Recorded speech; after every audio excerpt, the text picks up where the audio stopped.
This episode is brought to you by Progressive Insurance. Fiscally responsible, financial geniuses, monetary magicians. These are things people say about drivers who switch their car insurance to Progressive and save hundreds. Because Progressive offers discounts for paying in full, owning a home, and more. Plus, you can count on their great customer service to help you when you need it, so your dollar goes a long way.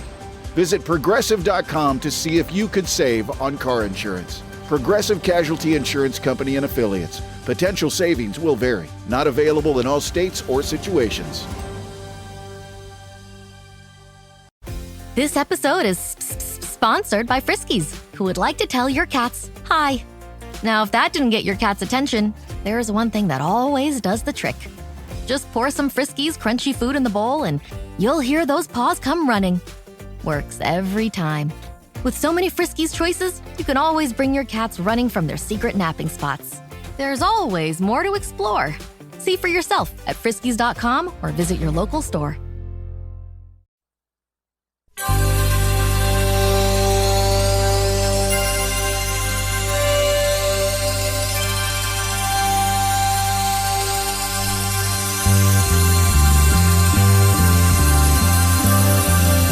It's the Bob and Tom Show.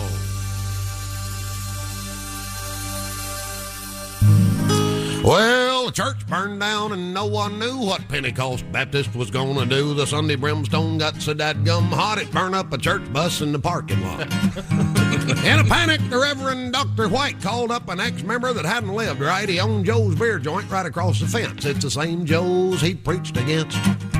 He said, I don't really want to be a hypocrite. I got a Sunday school class about to have fits. We're all excited about Revival Week and been moved by the Spirit, so to speak. With all the souls we saved and money we spent, we thought God told us to sell that tent. I got a famous evangelist supposed to come and done run out of chairs. Will you loan us some? Joe said, hell, you can just use the whole dang place. Say 9 on the jukebox, Amazing Grace. I ain't supposed to be open because of them blue laws, but we'll open tonight if it's all right with y'all.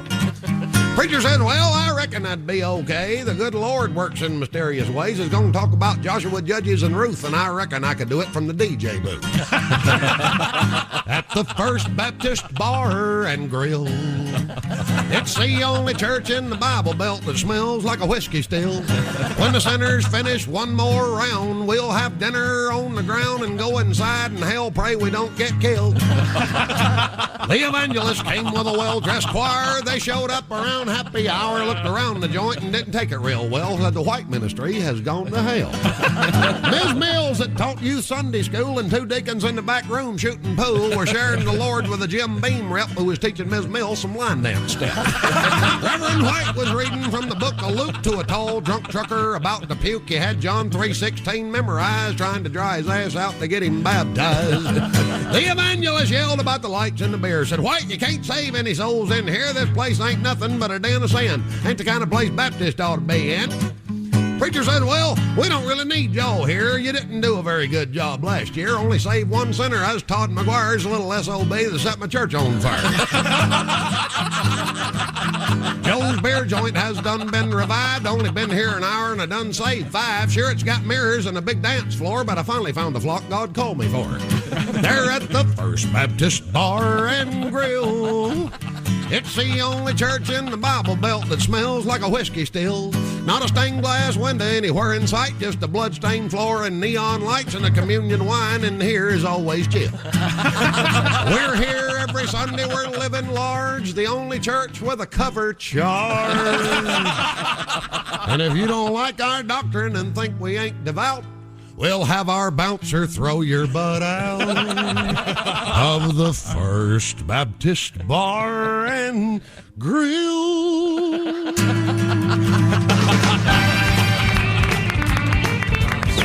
Hey, from the O'Reilly Auto Parts Studios, it's the Bob and Tom Show. Bob and Tom. Christy Lee at the Silac Insurance News Desk.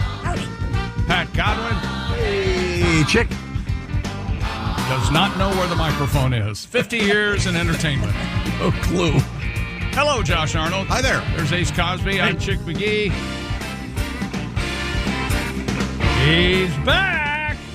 And I don't know what to call you. I was thinking driving in. Sporto, Chief. You were Chief for a while. Yeah, I think that those days are gone. I'm now Commander. But what hip name like that do you use? Like, hey, if you forget their name, like, hey, Sporto, hey, buddy, hey, pal, how you doing? I don't. You don't do it? You No. don't. You don't interact with people you don't know intimately. What are you saying? But there was someone who used to work here that called everyone Bud. The guy who asked always if, hey, you got a lunch? That guy? Ed? No. Okay. No. Oh, no, that guy. I miss Ed. Oh, yeah. He was fun. Yeah. You remember Ed? As soon as you'd see the guy, first thing you'd see him, he's going, "You going to lunch today?" Yeah, you got a lunch? At like Oh, I remember it. 8:30 in the morning. Hey, what's going on? You got a lunch? And you go to, if you, the occasional time I did have lunch with him, mostly he was trying to plot dinner. But he seemed to be he wasn't overly, not that much overweight. He was chubby, but not. But very odd. Ugly, guy. too. That was the, Hideous man. oh, man. That guy was. It was hard to eat lunch. That's probably why he kept. That's why no one wanted to go with You him. can't eat them. You can't eat yourself handsome. No, you sure can't. Yeah, no, that would have been. Boy. I guess how do I reverse this? He was a beauty famine, if you will. Probably not appropriate, but I hadn't thought about him in a long time. Yeah.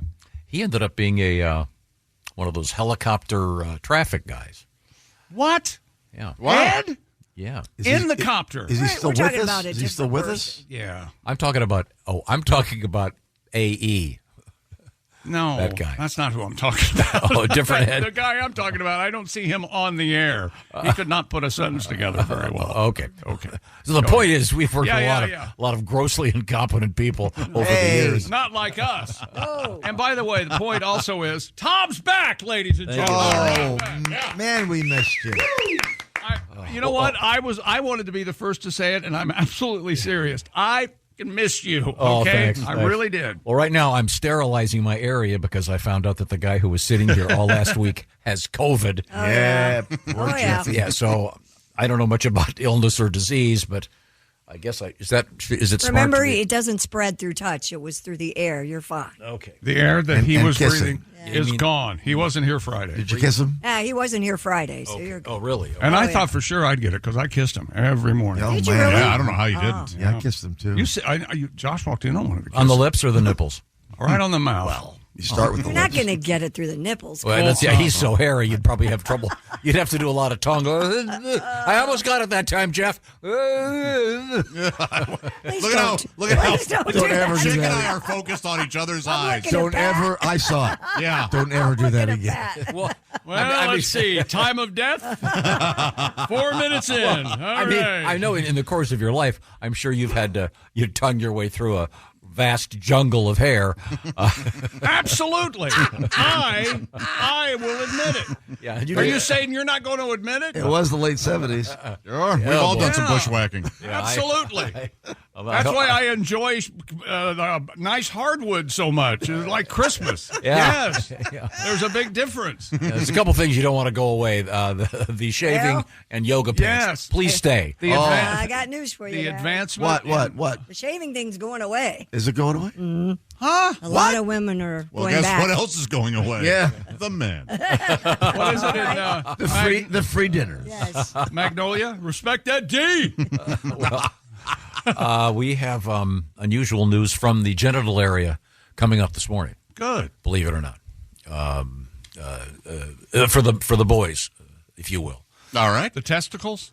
No, the other- men? No, the big thing. The other thing. The The penis. hang down. The penis. Yes. We're all right, right. adults. The Okay. penis. Well, we have an interesting news story. we all about that have them. today. Well, Christy has hers in her purse, but still, I have a couple, actually. couple in her purse. I She nails them to the wall like yeah, pelt. that's what you like about Christy. She's not greedy. She didn't keep all four of them. That's true. 3. I still have, I'm still married. Well, they're still. Hey. I've been gone for a week, so I didn't want to say anything. Yeah. It's all good, though, right? That would have been really awkward. And by the way, Oscar's sick and Christy's single again. Ah, jeez, no. Well, could What are happen. you saying? Well, I know. That's right. Welcome to our new show, The Pot Calling the Kettle Black. I'm your host, a black How kettle. about that guy? huh? How about that? How was your vacation? Oh, Great. while you were gone, Jerry Jones had a news conference, and he was telling people why he's not going to pay all these Dallas Cowboys all this money because, you never know what's going to happen, Tom. And Jerry, during a news conference, said, You can get hit by a car. Seriously. What? You sign somebody to a big money contract, and he goes outside, and You can get hit by a car. you get hit by a car. Seriously. Seriously. Don't they? I assume they get life insurance on all these guys. I thought for sure that you would hear his dentures slipping Play it again. You can get hit by a car. Seriously. right at the start. Hear 'em click. Hear Yeah, that? they click. I'm sorry, I talked over it. Here we go. You can get hit by a car. Seriously. Oh yeah, there's a lot of sloshing in Yeah. And as Josh pointed out, if you listen closely, as he's saying, you don't want to get hit by a car. There's a siren in the background. Yeah. Hit by a car. Well, I hear that. I got hit by a car. Wow. Well, sorry to miss that. Certainly. But to answer your question, great vacation. Good. I'll tell you some of the highlights down the road. I saw you of a picture of you at a petting zoo. It seemed Yeah, like. I did see that too. Really? And you and a goat. Oh yeah. Drawing the comparison between you being a goat and a goat being a goat. Oh, I think Willie put that up, didn't And he? Willie put that up. Yeah, I went to the Four Eagle Ranch. Did you see Four Eagles? No, but there were goats and horses. Took a horse, but Did you ride a horse? no, it was one of those wagons you get pulled. Yeah. But it was great. Wait, ho, slow down. Sorry, Josh, he didn't go to one of the camps with a wagon. You pushed the wagon. A horse-drawn Yeah. wagon? Yeah, it was Yeah. great. Okay. And Did you drive the wagon? No. Did you do that? More of a handsome cab. No, it was just it was like two benches in the back of a. Sure. It was great, Fun. and the food was unbelievably great. Like real ingredients and things? I just ribs and sweet corn. God, it was just beautiful. Well, good. And the weather was great. And you ate?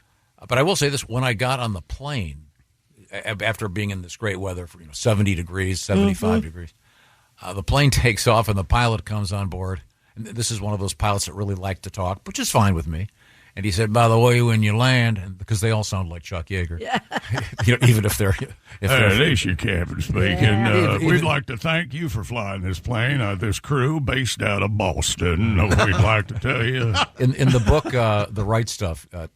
Tom Wolfe talks about the fact that all pilots, at least in that era, sounded like they were Southern because they all wanted to be Chuck Yeager. In any event, he goes, "Now, when we land, you're going to think we've flown to Orlando because it's so hot." It was quite a shock. Yeah. If you're in beautiful weather for cool summer The weather humidity for a that week, really gets you. and those jetways, I believe that as you step off the plane into the jetway, do they microwave you right away? Is that why you get so hot? Yeah, there's an irradiation that you want to happen. Okay. I was just wondering. It sterilizes you. It was very, very hot. Weren't you hiking in like 48-degree weather?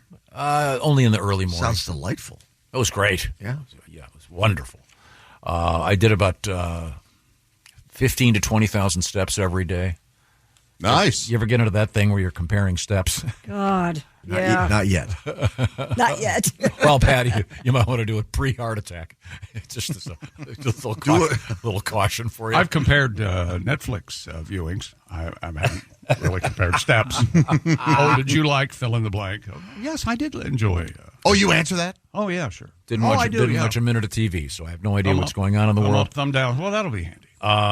Right now, let's catch up with something I did do every day constantly, and that was, of course, drink coffee and tea.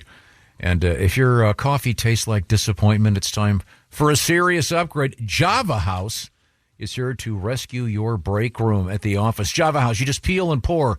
You don't need a Rube Goldberg device to Nope. take your coffee and brew it, and then it's full of germs, and the last guy that was in there had COVID. No, not with Java House. You get your little cup like this. You peel and pour. It's that quick, and you add whatever kind of water you want. Or Big news while you were gone. What's that? We have a new electrolyte drink, hydration drink. It's right here. Orange one. Orange one? I've got it's it right here. good. I'm about to drink it for What the is first it called? time. Orange Explosion? Or? Liquid Science. Liquid Science. It's so good. I'm going to have one as soon as we take a short break. But you could theoretically just do it now while you're talking. Peel and pour. You didn't have any water. Yeah, I don't have any water. So easy. Well, you got to have water. They can't do everything for you. This is like It's Willie's so easy. like Willie's concept of the waterbed store where they fill it for you on site. That's right. That idea did not take off. You buy here. You pay here. You fill here. I don't think he cared for the teasing either. No, he didn't. I think it was a great idea. Anyways, you pick your favorite, your coffee, your tea from Java House. Like I said, no clunky, dirty machine. Other people have been handling it.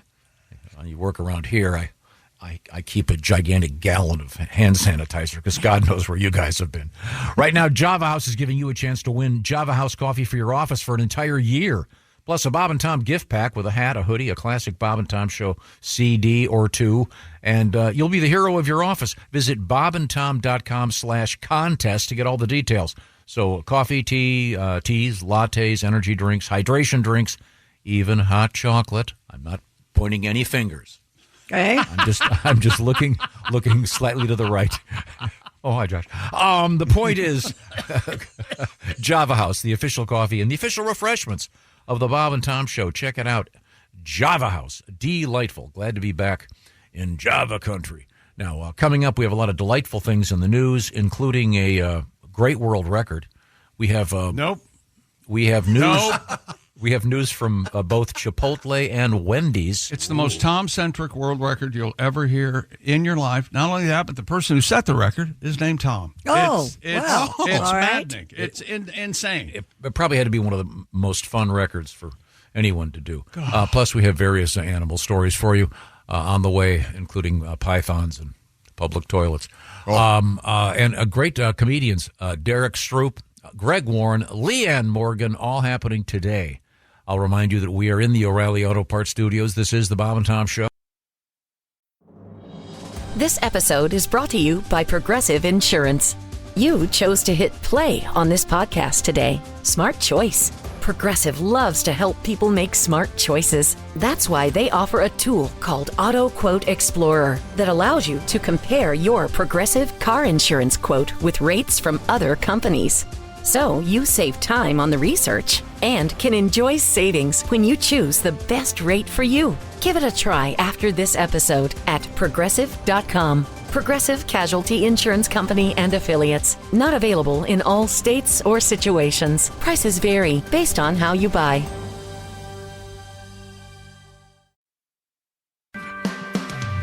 Hey, welcome back to the Bob and Tom Show. We're in the O'Reilly Auto Parts Studios. Thank O'Reilly Auto Parts for all your car care needs. Get the parts and service you need fast from the professional parts people at O'Reilly Auto Parts.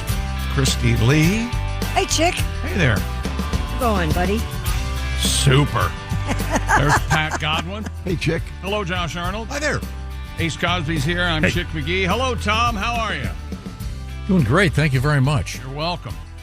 Got some sleep. Good. What, one day, all week? What are you talking Just last night? No, I got a lot of sleep Saturday. Slept in till what, all right. 6? 10 hours, which for me Whoa. is double my normal. Yeah, well done. Good job, buddy. Yeah. There were a couple of pee breaks. You know, Sure. You got to. yeah. Yeah, you got to. and the pesky nighttime tumescence. Well, we're all men. We're all men here. Our prostates are as big as basketballs. We know that. That's Well, fine. my hubby doesn't do that. He doesn't get up in the middle of the night. You know why I don't get up in the middle of the night? yeah. Why? First of all, He doesn't want to wake yet. First of all, I'm terrified. Secondly, Yeah. it'll start again. You know what I mean? The sound. Oh, jeez. Comes from right about here, right above her neck. Stuff happening. Why don't you go do this? Why don't you go do How that? can he? Hey, He if gets you're through up- the night without peeing? Yeah, That is shocking. I know. I think I've done that since I was like 13. I was going to say, yeah, it's been a... Yeah, I'm shocked Wow. that he does that too. Do you? No. Really? This This is shocking. Have you had your prostate checked? Not lately. Okay, Yeah. I'm You I'll do might- it. I'll do it. I am the short straw. Why hasn't anyone done that as like a hidden camera type thing? Have a woman go, I'm here for my prostate exam.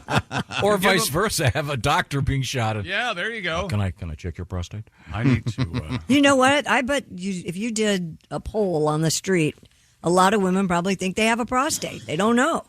Oh, sure. You think men think they have a uterus? Would that be comparable? No, I think you're right, Christy. I do think you're right. Mine was checked, I don't know, 2 years ago. It's all good. good for you. Yeah. Was this the? It was digital. Digital probe. Yeah. Isn't it weird how the word digital has a couple different meanings? Yeah. Was it done by a doctor? No, it was done by. They shoved a computer up his ass. Maybe a friend? I didn't know. Oh, well. But that doesn't keep me from peeing nightly. Getting Thankfully, I guess it was about 20 years ago I started actually getting out of bed to do it.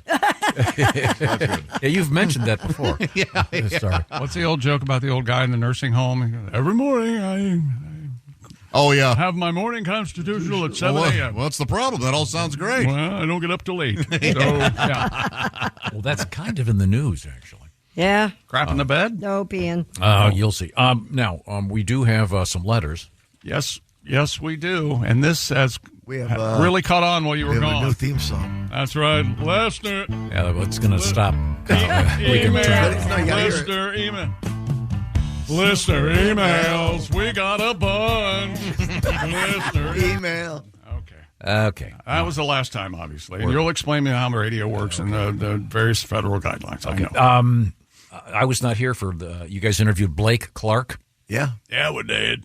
I'm a huge fan of his. He's in the new Happy Gilmore, too. Yeah. Happy Gilmore, too. Yeah. Mm-hmm. He's a really nice guy. And I have not seen Happy Gilmore 2 yet. I didn't. He's kind of a beach bum, literally. Yeah.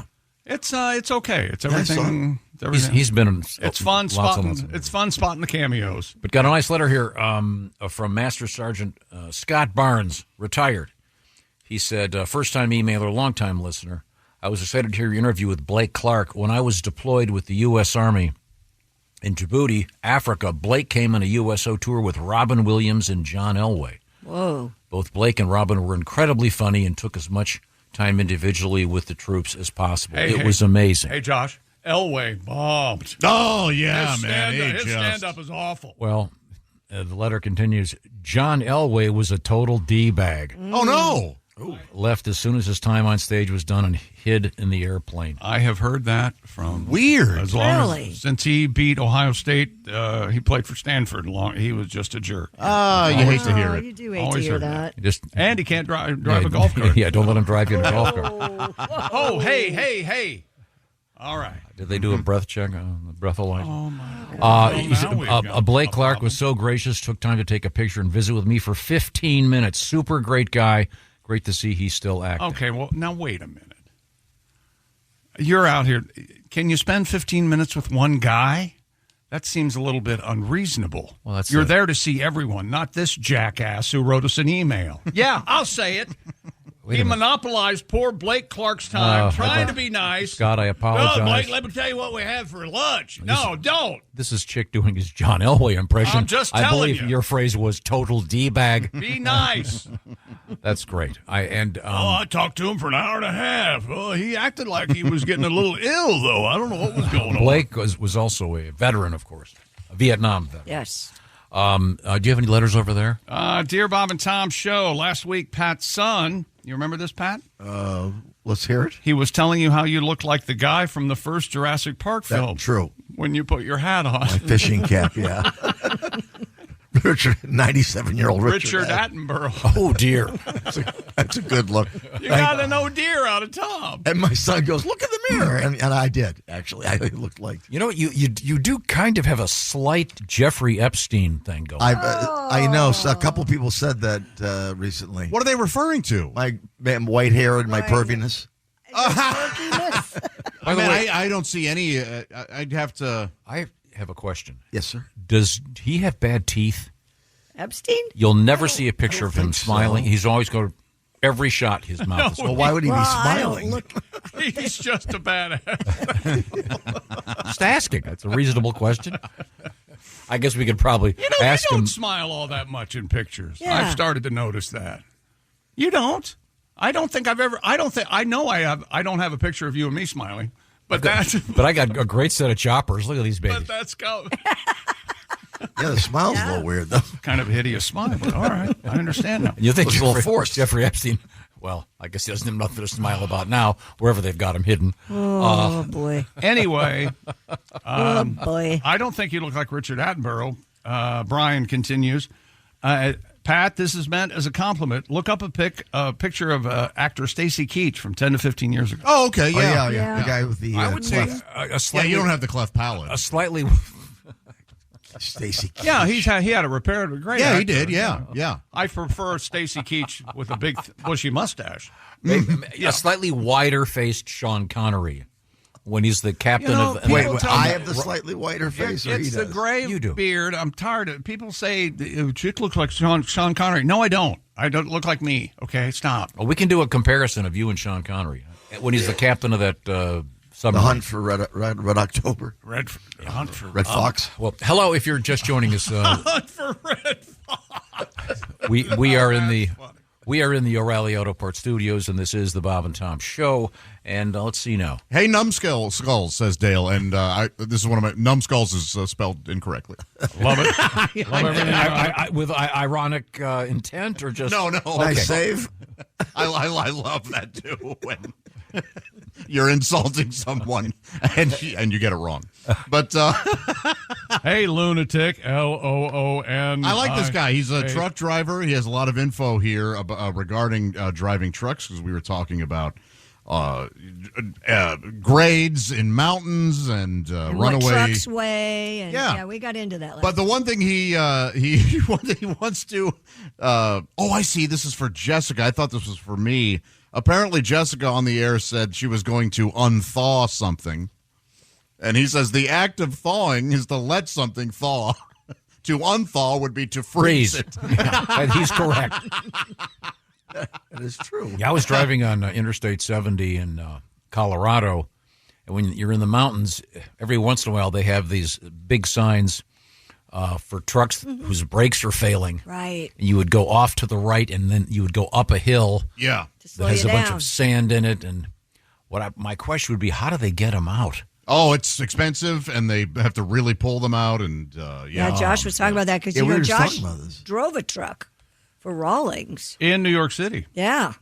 Oh, that had to be terrifying. Yeah, it got easier. It got easy pretty quick when you went, oh no, everybody will just kind of get out of my way. you have to treat it like that, otherwise you will not get anywhere. I could never do that. Me either. It was a thrill. No, it was very It stressful. was like King of the Hill, huh? Yeah, driving in the mountains is real tricky. Yeah. For me, the biggest problem is I'll be driving and I look up and, God, that is so beautiful over Right. there. Look at the sun on that cliff as I run into somebody. So I had to really focus, which for me, as you know, very difficult. Very hard. Really? Here's a nice letter. Sad to see that Chuck Mangione died. I'm sure did you guys cover that? Oh, yeah. Yes. In fact, we gave it too much compared to who else died last week. And it's Chuck, Ozzy? apparently it's And Chuck. Hulk Hogan. And Yeah. Apparently it's Chuck Mangione. Malcolm Jamal Warner. And Yeah. And we lost a lot last week while you were gone. Bob Hope. Bob Hope. the last Hope's surviving member of Hogan's Heroes. Did you see that? Yeah. Which one? Well, you won't know who it is. He was- replaced Ivan Dixon when Ivan left to actually do real He was on the movies last. and television. Ivan the became last- a distinguished director. Yes, Who was he the? I did not know that. He replaced. I think his name was. What was it? I'll look it up. Is it Washington? Oh, yeah. He directed the Gas Pump Girls, right? And I think he might have. He played Kinch. Kinchlow. Kenneth Washington. Very Kenneth good. Washington, yeah. Yes. This guy writes, I am a former band director. I still play cornet in a 30 to 35 piece brass band. Well, you can hide mistakes. Then he writes, and Pat and I can vouch for this. I have never seen a group of people drink more than they do, apparently. Well, you've always said Horn that about players. horn players. Yeah, horn It's player. true. Which reminds me, I went to a dispensary in Colorado. I've got a funny story about that. Did you blaze up? Did you? Did you try a gummy while you Give were it a gone? shot. Do some gummies? I can't say which member of my family I was shopping for, but I did have to call him while I was in there and got soundly yelled at by the whatever you call it. What do they call weed sommeliers? A weed mollier? I don't know. Yeah, who knows? We Mollier? I'll get to that. This guy goes, sad to hear about Chuck Mangione. Most people don't know how prolific he was as a composer. No, I know. Exactly. One song. one hit. Everything There's else. like 30 plus albums. Insane. Noodle. Yes, People two like Grammys. There are people who like that. Chuck was responsible for many soundtracks. When our brass band goes to contests, there are always instrument companies there with their products to try out. It doesn't matter what time of day you visit the vendor area, there's always some idiot who picks up a flugelhorn and immediately launches into the Chuck Mangione song, Feels So Good. It'll happen dozens of times a day at those events. This is the equivalent, of course, of No Stairway. When you're in a guitar store. Well, so that's good to know. You don't remember Bob's story about Chuck Mangione? Oh, we talked about it, yeah. Nice, pleasant tune. It feels so good. You know what? It's very really pleasant. Yeah. I saw him at an airport. You know how I knew it was him? He had the hat on. No. Carrying his horn. I am totally serious. He had a beautiful leather jacket, like one of those ones they sell in Vegas, that had his name in huge letters in the back and a logo. Yeah. Totally serious. Oh, my gosh. You're making that No, up. I am not. Look at me. Whoa, okay. But hey, great song.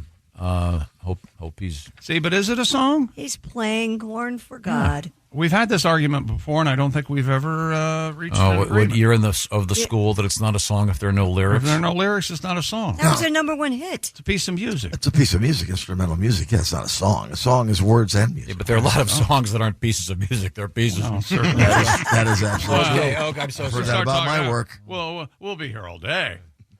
Now, I've got to find my little schedule over here. It got buried. Do you have anything going on over there? Dear Bob and Tom Show, watched a documentary last night, and I started to watch this, and I didn't finish it. I found something else, but I'm going to go back to it. A new doc about Ed Sullivan. Oh. The Ed Sullivan Show on Netflix. This gentleman wants Tom to know, though, he did not see one plate spinner during the Ed Sullivan's documentary. Why bother? I couldn't agree with you more. I don't know Did they how have Because this Topo documentary, it's a cultural thing. It is tilted toward how ahead of his time Ed Sullivan was putting African American acts on. Yeah, the yeah. show. So that tells you though there's a racial disparity in the plate spinning world. You're right. That's Yes. true. Absolutely, yeah. Yep. It's kind of a white man's world there in Yeah. the plate Right. spinners. Yeah. What the hell's going on Well, there? they unrecognized black plate spinners from long ago. Isn't that a shame? Yeah. Satchel. Okay, we're walking on really Satchel thin ice. plate. Satchel plate. Satchel plate. You know, his whole family was somehow destined to spin plates. So they would have the platters on and the spinners on, but they would not have. It's unbelievable. Yeah. That's the kind of discrimination. Hey, speaking of baseball, sort of, coming up in sports, we had Cooperstown. We got more people in the Hall of Fame, including one of my all-time favorite guys who wrote cuss words in the dirt for the fans. I love that guy. We got a problem. Well, not a problem. Can these two live together and not drive each other crazy? From Pittsburgh Steelers training camp in the toilet, just for you, Tom, from that scenario. Okay. Right now, I want to remind you that the stock market, up, down, lately, up. So who knows what's going on? You get the idea. But maybe it's time to turn down the sounds of gloom and doom and counter volatility with an annuity from the Silac Insurance Company. Reliable annuity payments when you want. So looking ahead down the road, you're going to want to make sure that you keep getting that paycheck even if you quit working. So annuities are designed to protect your retirement, protect your nest egg. In fact, I'll put it this way, your nest egg won't even crack.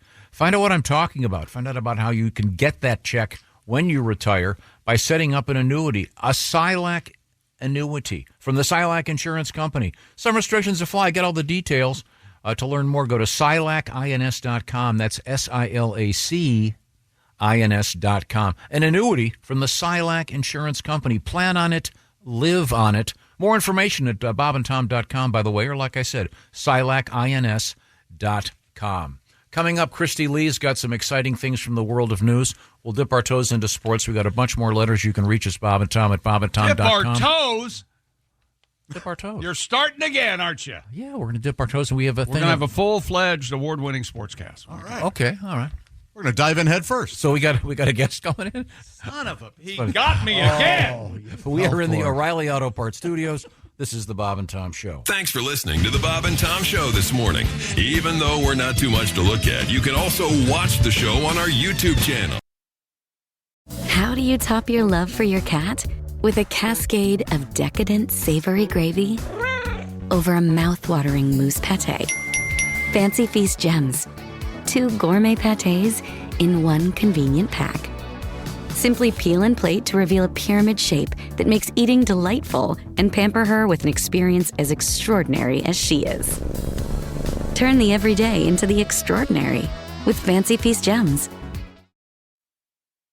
Friday with Gunner. Welcome back to the Bob and Tom Show. Christy Lee, Pat Godwin, Josh Arnold, Ace Cosby. We're in the O'Reilly Auto Parts Studios. I'm Chick. Hello, Tom. Welcome back, buddy. Thank you very much. It's good to be back. Tom, I saw The Offspring over the weekend. Oh, I love those. And they opened with Come Out and Play, which is the Keep Them Separated. Keep them separated. Yeah. Of course, thought of it. I wish I'd seen it. Place go nuts. We were losing our minds. It was a party. You know, you are like a virus. You really do creep into our thoughts every now. I told you this a long time ago. I've stopped watching trailers for movies because I hear your voice in my head. Next, sucks, stinks, next. And I can't watch TV shows that you do. It ruins it. I still haven't watched the John Hamm thing on Apple Plus. John Hamm, that's a great show. Because of you. Because of you. Because of you. You and your ways. You ruin everything. Ruin everything. Some are calling it, I think it's called luxury porn. Oh, really? Have you seen it? No. It's John Hamm plays a guy I don't know, some kind of hedge fund guy or something, and he loses his job and starts robbing his neighbors. Oh my gosh! I've seen the trailer. They're sitting in a hot tub, and his boss going, "So, how you doing? Family, kids, you all right? Hey, you're fired." That's how it's a kind of a comedy, and okay, we'll check it out. It's very good. He does not unleash the Hamaconda, does he? Does he? Oh no, not yet. You don't see the Hamaconda. There's certainly some scenes featuring adult intimacy. Did they? If you will. Did they stimulate you in any way? No, it wasn't. You're above that? Yeah, no. Well, it depends. That one watch that he had, I kind of like that one. No kidding. Some nice watches. So he gets turned on by watches and cars. I'm kidding. You want to now see in these movies. watches. Yeah. I'm joking. He's in a relationship. Yeah. Okay, go ahead, Tom. And I'm trying to think who the female lead. The ex-wife? Yeah, it's she's adorable. Olivia Munn? No. The other one. What's her name? She's from the football movie with Florence Anderson. Matt LeBlanc. No, I'm sorry. Nine something. The football movie with Bruce Willis. Amanda Peet. Amanda Peet. She's whole 9 yards. brilliant. I speak Godwin. Yeah. Yeah, I wasn't The whole 9 yards. I wasn't even close. Nothing to do It's with not football. a football movie. Yeah. Except you need another yard for a first down. Yeah, very good. Well, sorry. Do we have more letters to get to here? Dear Bob and Tom Show, I heard you all chatting about moose today, where I live in rural Idaho. Why aren't we in Idaho right now? do a show from my doing a vacation show. Oh, and great air. We had an ambulance crew strike a moose last year. Oh, no. Our ambulances are gigantic 4x4 beasts with massive, giant guards on the grill guards on the front. No people were injured. Sadly, the moose did not make it, but it cost $20,000 damage to the ambulance. I'd just get a new ambulance. Yeah, I'm not going to, depending on how many miles are on that ambulance. Boy. And we had someone checking in last from Homer, Alaska, who they live in Alaska. There were moose all over his front yard. Hey, Homer. And Barney. They sent us pictures of moose in their front yard, and there was an eagle landing and a pine tree they had in the backyard. It was just glorious country, Tom. So pretty. Yeah, I was about 30 feet from a mule deer or three. Gary mule deer? That's cool. Mule deer? I The thought guitar comment? Now, how do you distinguish deer from mule deer? Ears. Ears, basically? Ears. I've never seen him in the wild. I was. They're stubborn deer. There's a pretentious aspect to this coming. Of course there is. I was walking between Gondola 1 and Gondola 2. But you're in the middle of the woods. Yeah. Of course, yeah. So I took some photos. I'll show you. Did you do the mountain roller coaster thing I insisted you try? I did it 3 times. Yes, it looked awesome. What is that? What? This is the coolest thing. Is it like the bobsled run and they turn it into a... Yeah, kind of. It's it's a one-seater. You sit in it, and you've got, on either side, you've got a handle, and I'm trying to think of how it works here. You push it forward, and it's gravity-driven, and you pull it back if you want to slow down. Mm-hmm. So, of course, my little girls never pulled it back. Yeah. I spent the whole time, It's imagine if a roller coaster were going down a mountain. And then it winds around. It was so much fun. It's cool. They have them all over the Appalachians and in the Rockies. And I'd never seen one. And then when you get to the bottom, and I kept thinking this is going to be over soon, and it just kept going. Yeah. And then you get to the bottom, and there's a machine that hauls you up. It was great. Yeah, I've been really wanting to do one of those. That's awesome. Huh. Yeah, we did it 3 days in a row. Yeah. The girls did it, they did it even more. But it was really fun. Is that it? That's yeah, the car, yeah. That's what the car looks like, exactly. Really, you were really in fun. that? Yeah. Did you get motion sick at all? No, not at all. It was, how do I describe you? Almost a go-kart / roller coaster. You guys here in the studio will understand this, but to this reporter, that looks like a really short ride. I don't know. That one is. That's for the... Yeah. That I believe must be like a demo. It's just a section of the track. Yeah, that's a very short section of the track. Well, hey, can you fit in this? Yeah. Yeah. That's the... There used to be a guy that kept a really nice yacht in what was essentially a pond. I don't know if you remember this, Christy. What? Yeah. It's not, I think they call it a lake. It's not. It's a, 4 football fields of water, and this guy had this huge yacht on it. I don't think they were even able to start it. How did he get the yacht there? There, yeah. I have no idea. But it's gone. It's not there anymore. That was right near here. Now, did it sink? No. If it couldn't sink. The thing's like that lake is about 6 feet deep. There's nothing going on there. Now, let's see. This is a nice letter. Okay. Steve, kind enough to write. Dear Bob and Tom Show, I took my son to the Greg Warren. My grandson to the Greg Warren Family Show yesterday in Des Moines. Had a great time. Great and funny show. Excellent.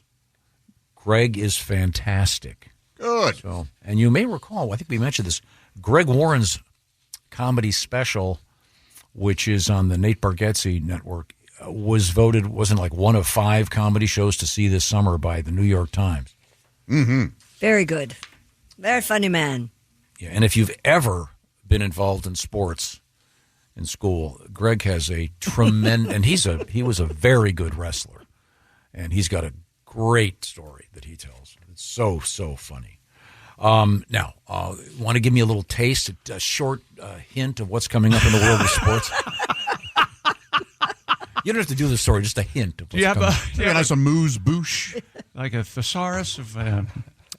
Yes. A précis of your plugs. Major League Baseball Hall of Fame inductions yesterday. Ichiro Suzuki thinks he's a stand-up comedian. He's not. Bubba Wallace won the Brickyard 400 yesterday. Right. You know who's a good comedic actor we learned over the weekend is Scotty Scheffler. Scotty Scheffler is hilarious in Happy Gilmore 2. Yeah, he's real funny. He's real good. And John Daly, you knew would be funny? Very funny. But Scotty Scheffler's a treat. Really? All of them. Kepka, Rory's funny. Yeah, they are all They're funny. all great. They're all great guys. Cool. Well, really fun. we've got that coming up and more, including comedian Derek Stroop, super funny guy. Greg Warren, another ultra super funny guy, and incredibly funny Leanne Morgan. Wow. Yeah, good. This is great. Good morning. Okay, we are in the O'Reilly Auto Parts Studios. This is the Bob and Tom Show. Want to share a letter or comment? Our email is bobandtom@bobandtom.com.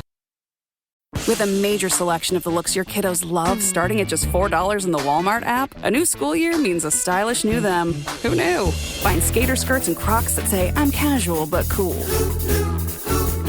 Sparkly sneakers that say, it's my classroom, you're just learning in it. And preppy polos that say, I'm the teacher's pet, even if they're mommy's menace at home. Find their favorite styles starting at just $4 in the app. The Walmart you thought you knew is now new. Hey, welcome back to the Bob and Tom Show. Christy Lee at the Silac Insurance News Desk. Hello. There's Pat Godwin. Hey, Chick. Josh Arnold. Chickster. We're in the O'Reilly Auto Parts Studios. Ace Cosby. Hey. I'm Chick McGee. Hello, Tom. How are you? Just going through some letters here. Got a nice one from Tim in Colorado. Hello, Tim. Chick McGee's his favorite, he says. Well, he, misled. Everybody's favorite. He goes, he's Mistaken. grown from a sometimes melancholy sidekick that had to play dumb to his current state. I enjoy him when he says, I can't breathe. I'm not sure what that means. I don't know what that means either. It's when you're laughing really hard. Okay. Okay. I could go on for an hour about how good your whole team makes me feel. Well, thank you. Well, good, Tim. We like you. We are in an age in which complaining is more prevalent than praise. I wanted you to know you guys are a positive part of my day. Well, thanks, Tim in Colorado. I was just in Colorado, of course, and on my vacation. This was your first time in that area in the summer? Yeah, and I've been skiing in Colorado since I was in high school. So I've been there a lot. Yeah. And I had everyone said, you should try coming in the summer. It was amazing. Oh, good. Good. I was near Vail and Steamboat and all those great places. And the air was crisp and clean. Did you ride the steamboat in Steamboat? No.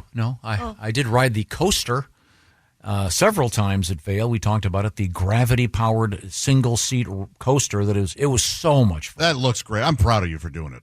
The thing is, you have your own brakes. Yeah, that's and then, key. And then right? there are these signs. You're not supposed to get within 80 feet or whatever it is of the next person. Mm-hmm. That wasn't a problem with me because I had the brakes on the whole time while screaming like an 8-year-old boy or a 12-year-old girl.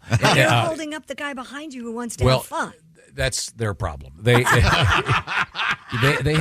have signs indicating whatever. Yeah. So if the person behind you, they have to slow down. So you're right though. I probably should have said, hey, by the way, I'm not going all out here, because you get the sensation that you're strapped in, but you get the sensation that this is going to be the first time one of those cars has ever fallen off, and you're going to land head first on a mountain. At least it's steep, so the rocks will break your fall.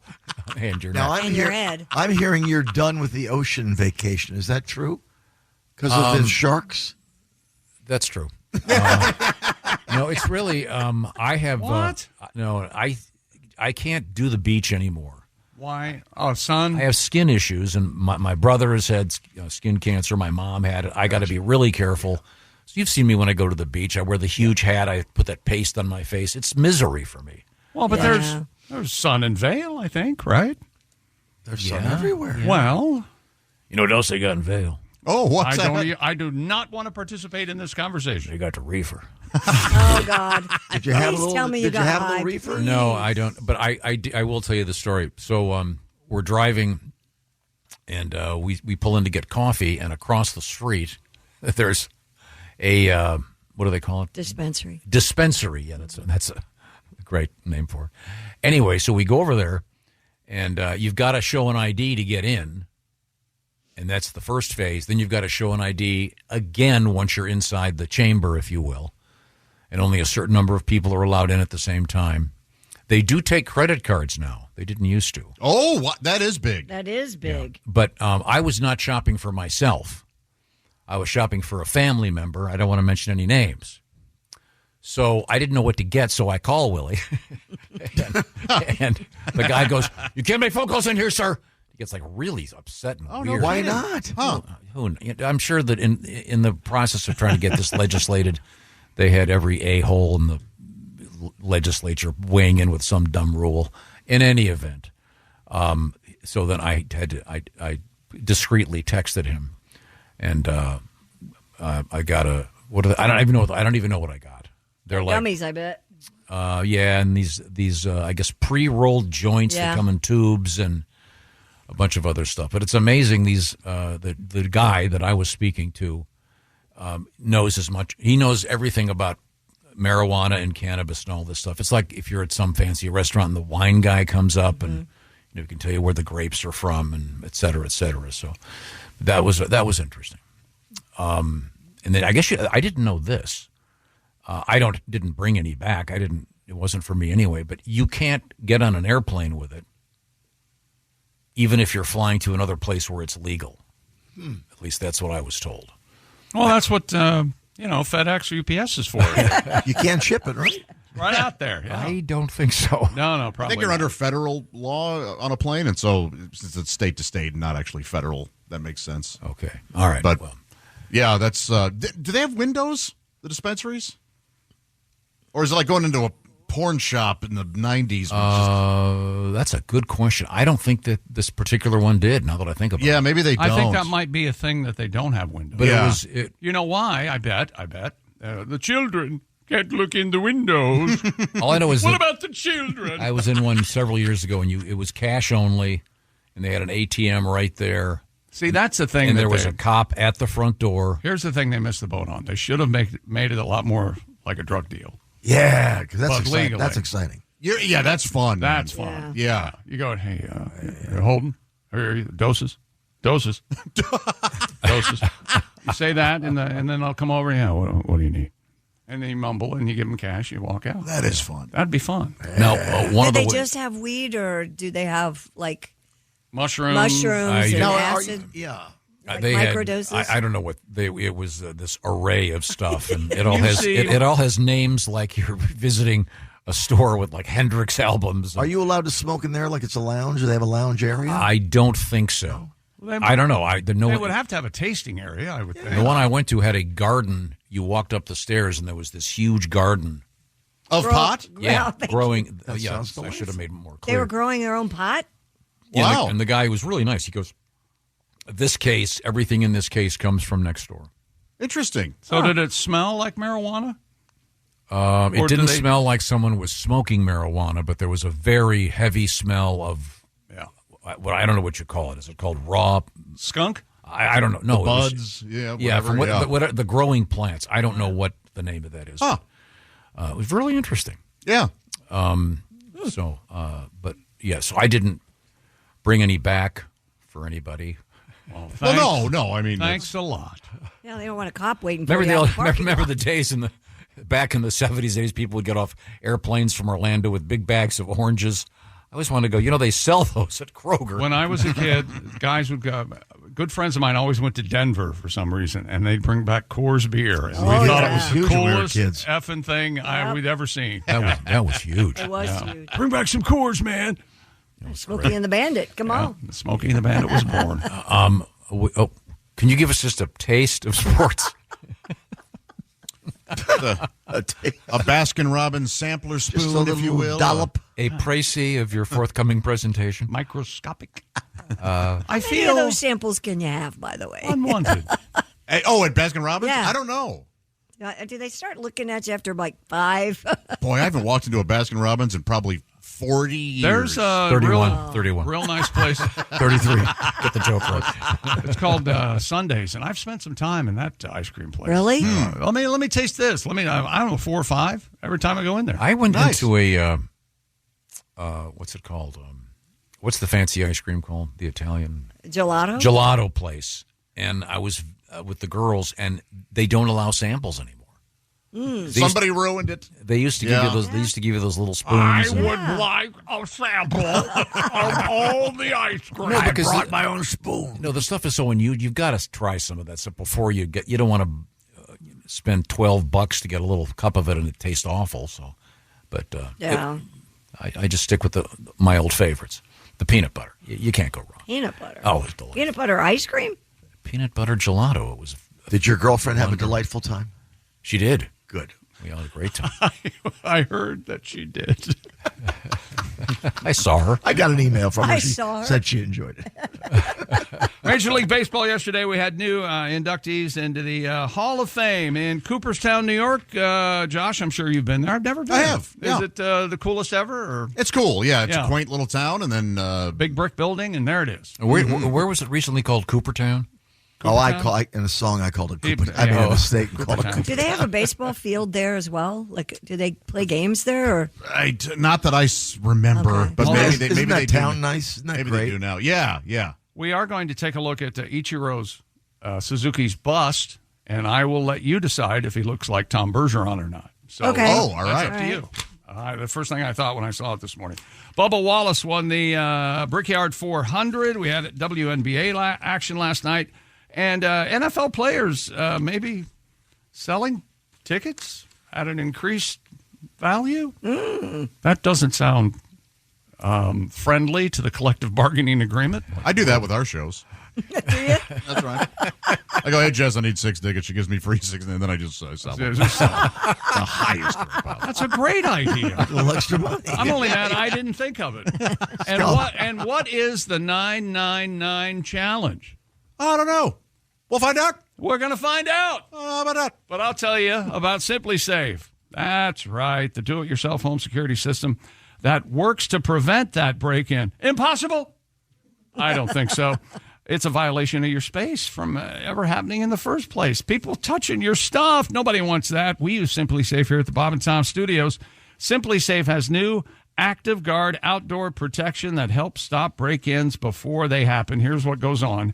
AI-powered cameras and live monitoring agents detect suspicious activity around your property. If someone's lurking, agents can talk to them in real time, turn on spotlights, and can call the police, proactively deterring crime before it starts. No contracts, no hidden fees. And, oh, by the way, Simply Safe named Best Home Security System of 2025 by CNET. Monitoring plans start around $1 a day, and we got a deal for you. Visit simplysafetom.com right now.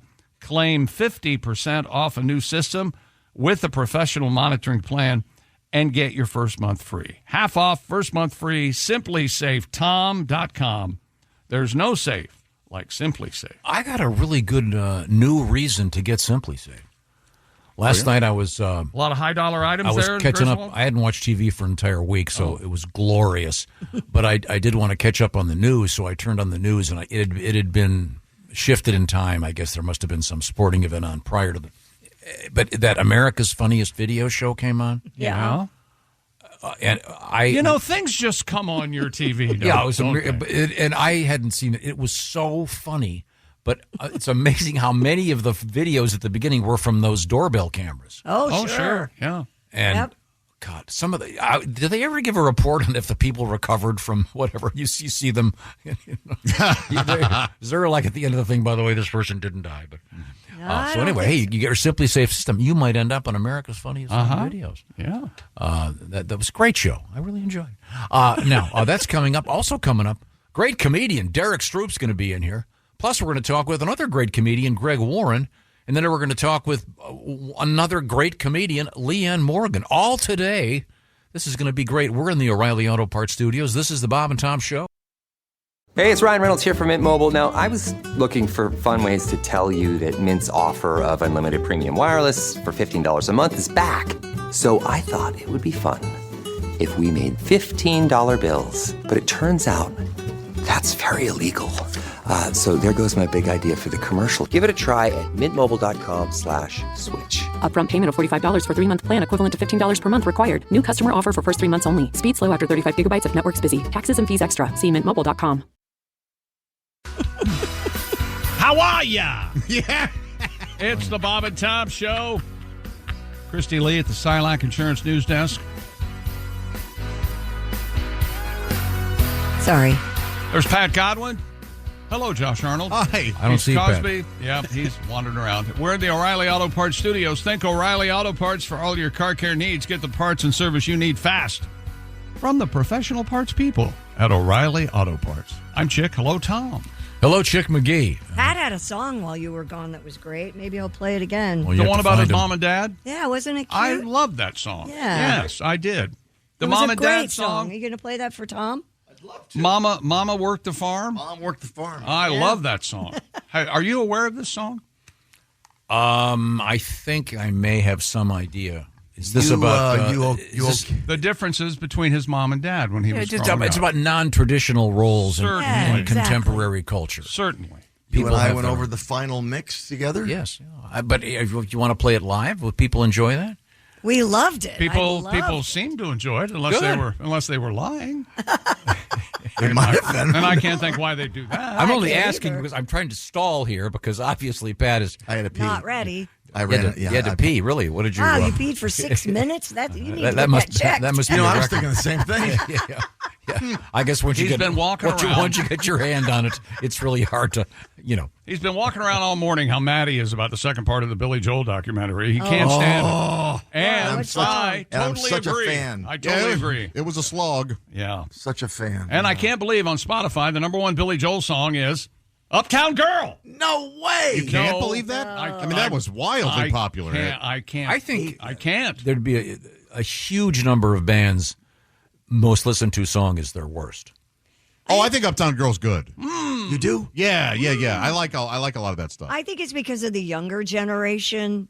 I think they use Spotify a lot more than Where some. do you stand on The Longest Time? Yes. It's fine. Really? It's fine. My favorite stuff is on like The Stranger and all that. But Yeah, of course. But I like that. How about Tell Her About It? Do you like Tell Her About It? Sure. Yeah. They're not my favorite, but they're fine. I mean, Uptown Girl's kind of a tribute to the Four Seasons. Yeah. And to Christy Brinkley. Yes, but aren't you the champion of we don't need a tribute to the Four Seasons? Yes. Aren't you? Yeah, but I'm a big fan of Billy, and I am too. We all are, yeah. I actually listened talked to Captain him. Jack all weekend. I wish I had just listened to the music instead of watching 5 hours. Yeah. Yeah. Captain Jack is I wonderful. haven't watched it. But my Billy Joel story, I saw him before he was famous. Here we go. At Max's Kansas City. Kiki Friedman. Opening for the great Kinky Friedman. That's fun. It was amazing. When I saw him, I said, "Do you remember opening for Kinky?" He looked at me and he went, "Max's Kansas City." It was like 3 weeks before he got famous. It was pretty funny. Cool. And Kinky was great, of course. He's got that. Of course. That great song, what is it? Get your biscuits in the oven and your buns in the bed. Yeah, Women's liberation has gone to your head. He's in several Hall of Fames, isn't he? He's got some great stuff. Sadly, Kinky is gone. A fine Texan, a great Texan, a great American. Wait for him to die. That's just mean. So I guess, are you ready for the song, Pat? We're stalling Yes, on your behalf here. Kind of has a Johnny Cash kind of a vibe to it. okay. Yeah. Oh, yeah. We'll be the judge.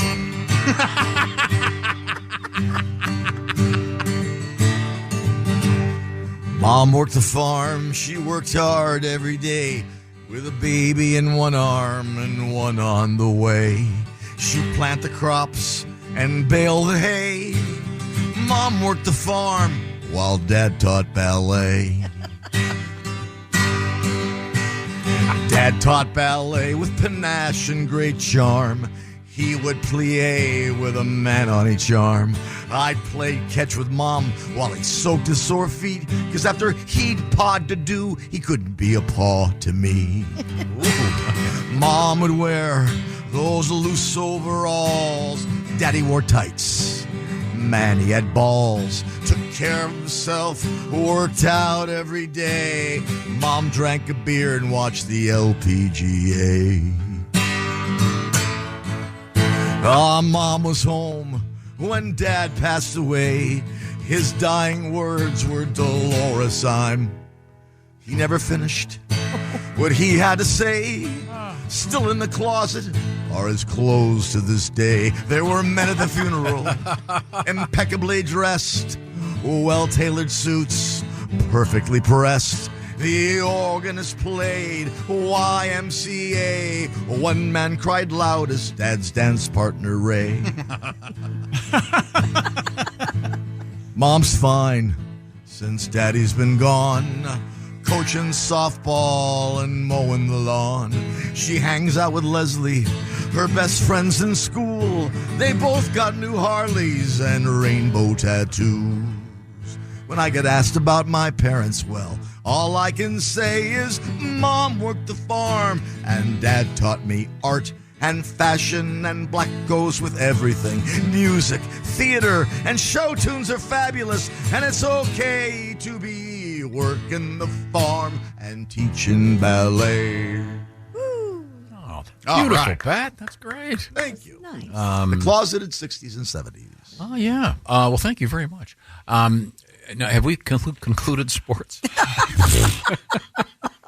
You're just hurtful, and it's even more apparent after you've been gone for a while. It comes back. Cooperstown, New York. Yesterday, we had 5 new inductees into the Major League Baseball Hall of Fame: Billy Wagner, Ichiro Suzuki, Dave Parker, the Cobra. Dave Parker. Mm-hmm. I believe that's the only nickname in here. CC Sabathia. I said C. C.C. Sabathia. C.C. Sabathia. Kind of an Elvis thing. And Dick Allen started his career as Richie Allen, but went to Dick. No, I mean that's true. It is. He was Richie Allen. He was Richie Allen. But for the longest time. he insisted on. Chick's correct. He insisted on being called Dick Allen. Right. I think Dick Allen's better for him. I do too. Yeah, absolutely. And he would play when he played first base. Actually, they had to stop letting him play first base because that's where the dirt was, and he could write words in the dirt for the crowd. When he played with the Phillies, I don't think he ever did it in Philadelphia. He tried to do it on the road, but he would write the bad word "you" in the dirt, and yeah. Well, but with anyway, a name like Richie, you don't get a lot of respect as an adult. That's true. Right? Richie Blackmore, Yeah. one of the great guitarists of all time. You say so. Musician is fine. Right. Well, Richie's fine for musician. Yeah. I don't want to know a Judge Richie. Richie Rich. Yeah. Anyway, here's Ichiro Suzuki's bust. If you look there, they inducted Ron Howard instead of Ichiro. It does look like Ron Howard. Does it look like Ron Howard? Gosh, it does. Look It at that. doesn't look like anything like him. Doesn't look anything like Ichiro Suzuki. No. Back it up a little bit. What's going on there? What do you think, Tom? No, I mean, I see it. no. But you That's guys don't see it at all? Terrible. No. Okay. I definitely see it. Okay, seriously, I agree with Josh. It's there a little bit. Yeah. Yeah. But also, Godspeed to anybody Oh, gosh. who has to do that. Yeah. You mean a sculptor that's supposed to be artistically No one gifted? is ever happy with any of that stuff. Well, Wait till that's- you see the statue they make of me out in front of this place. It's going to be hideous. well, you're going to look more Asian than he does because that guy looks like Opie from. No, he did look like Ron Howard. Yeah. That looks nothing like him. Well, that's just, it does look some like him, yes. Really. Also, we're not looking at it fairly. We should see the picture that the guy used. I bet we'd go, that looks exactly like it. It's a little harder when... Well, they might have sent a picture of Ron Howard. Plus, We that don't know. Ichiro is 25 years older than the... You know, they got the hat right, though. Yeah, they made the S right. And people forget, that guy was a superstar. Oh, he was crazy great. Yeah. NASCAR yesterday, Bubba Wallace wins the Indianapolis Motor Speedway's Brickyard 400. Despite rain delay, 2 overtimes, he almost ran out of gas. Kyle Larson, it was Bubba's, ended his 100-race winless streak that dated back to 2022 at Kansas. He also won at Talladega in 2021. WNBA winners last night, Connecticut, Indiana, Las Vegas, Phoenix, and Atlanta. Alex Pillow won the race in Sonoma. And the NFL is reportedly fining nearly 100 players and 24 club employees for selling Super Bowl 59 tickets for above face value. That's so many people who did it. I have so many. I have a question. So does every player in the NFL get issued tickets, or do they have to buy them? I don't know the answer to that question, Tom. Well done. No, I'm just asking. You don't have to know.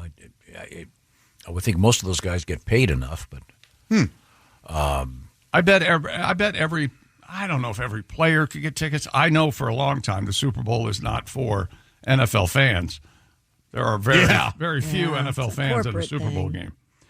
Well, in some ways, it obviously, not to be mean, but it's the only way many of them are ever going to see a Super Bowl live because not everybody gets to play in it. Man, oh man, you ever think what he'd be like if he was trying to be mean? You ever think about that for just a second? Sit with that. Would you enjoy going to the Super Bowl if you? I wouldn't enjoy going to the Super Bowl if Washington was in it.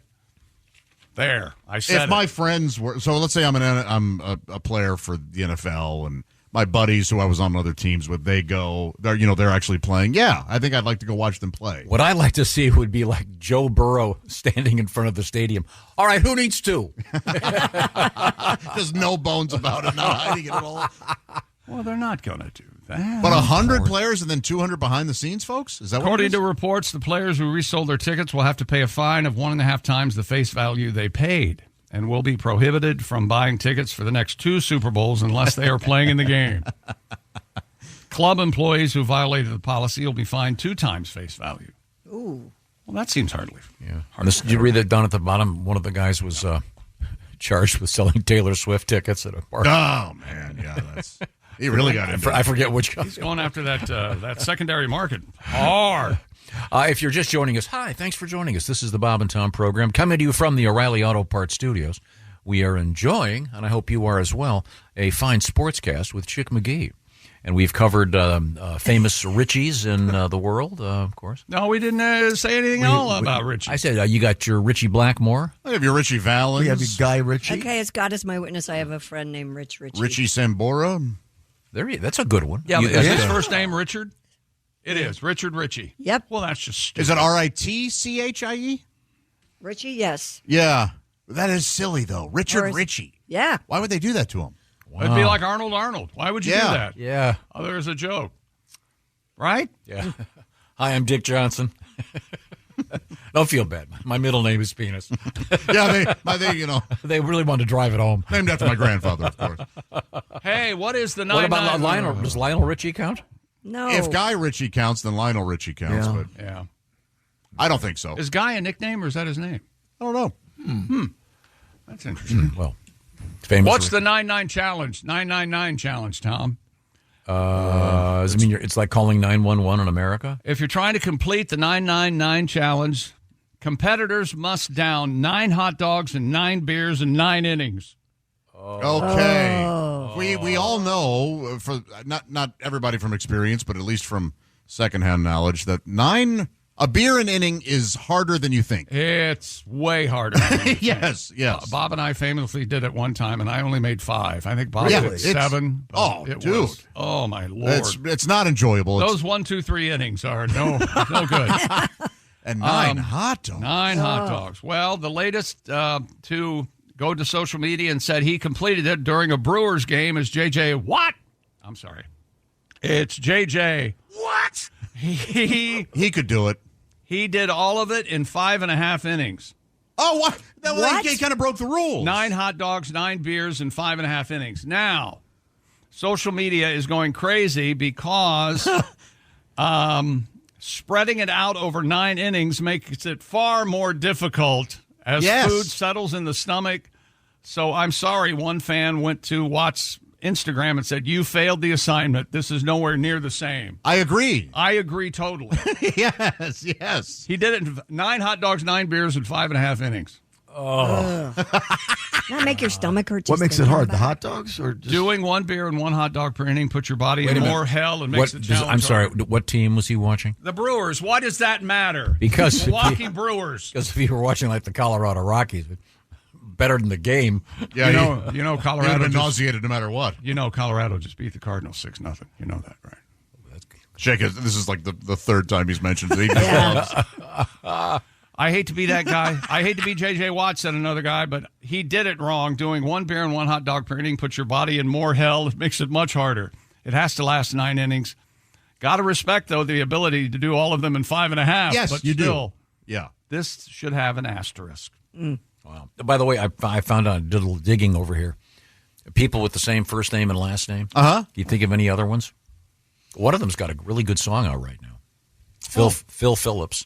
Phil Phillips. No, seriously, great musician. Sirhan,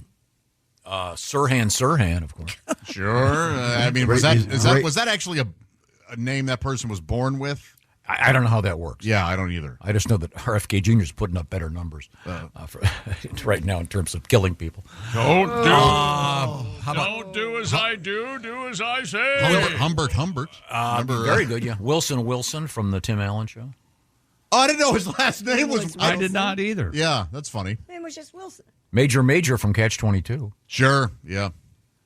Catch-22, huh? That's kind of the right response, Jake. I think it was considered to be a cultural pivoting point. Oh, it's maybe Back in its day. It's a satirical masterpiece, but also sort of inaccessible, rather. Kind of long. 100 years old. I remember I fell asleep on a beach reading that book, and I woke up, and I had one of the worst sunburns of my life. It's not a beach read. No, I had to read it. It's not a beach read. I had to read it for school. They apparently thought that I could spend my entire summer reading 9 tomes but had its moments, certainly. It does, yes. What's coming up in sports? That world record you're insisting on doing.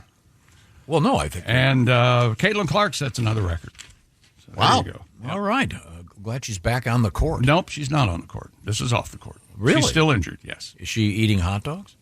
She's not. I don't She think may be, but I don't know sure that she's likes setting hot dogs. records. Yeah. Okay, I'm just asking. It's a Might fair have been question. one or two. I don't think she ate 9. Coming up, right. comedian Derek Stroop, comedian Greg Warren, comedian Leanne Morgan. This is exciting. And we'll get some news out of Christy Lee. It's all happening right here in the O'Reilly Auto Parts studios. This is the Bob and Tom Show. More of the show is on the way. You can find us on X at Bob and Tom, or you can email us at bobandtom@bobandtom.com. The McDonald's Snack Wrap is back. You brought it back. Ranch Snack Wrap. Spicy Snack Wrap. You broke the internet. For a snack. Snack Wrap is back. Ba-da-ba-ba-ba. It's not me. Just shut up. Hi, welcome back to the Bob and Tom Show. Good plug.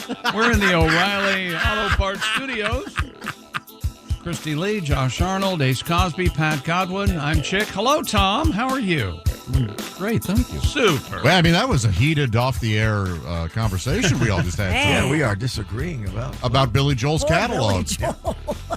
I tend to like most. I think I like most of his stuff, and you guys only like some. Well, I'm a huge fan. I but like almost all of them. Yeah, same here. Summer, Highland Falls, Vienna, brilliant. Scenes from an Italian restaurant, gorgeous. Beautiful. What is it? Beautiful piece Good of night, work. Saigon. Captain Jack. Oh, Talk that's about Captain Jack. Jack. Great Jack. song. Yeah. Come on, your sister's out on a date, and you just sit at home and masturbate. That's a rough lyric. It is It rough. is. What do you mean? It is a. You know what it is? It's the truth. Oh no, I'm not. But it hits you hard to the ear. Yeah. That was from what, like 70. Oh yeah. Oh, it's on. Yeah, you didn't hear the word masturbate a lot back yeah, then. it was on the Piano Man album. It was. Yeah. But yeah, Just a little push. I'm a fan. Now we You'll have be smiling. Chick McGee at the sports desk, and I think we're almost done. Caitlin. You take your time. You tell us everything we need to know, Chick. Thank you, Josh. Because we still have that world record that Tom's. Oh, I'll try to finish the sentence. It's the most Tom-centric thing you've next ever word. heard. The next word is Jenner. Caitlin Clark's WNBA rookie card.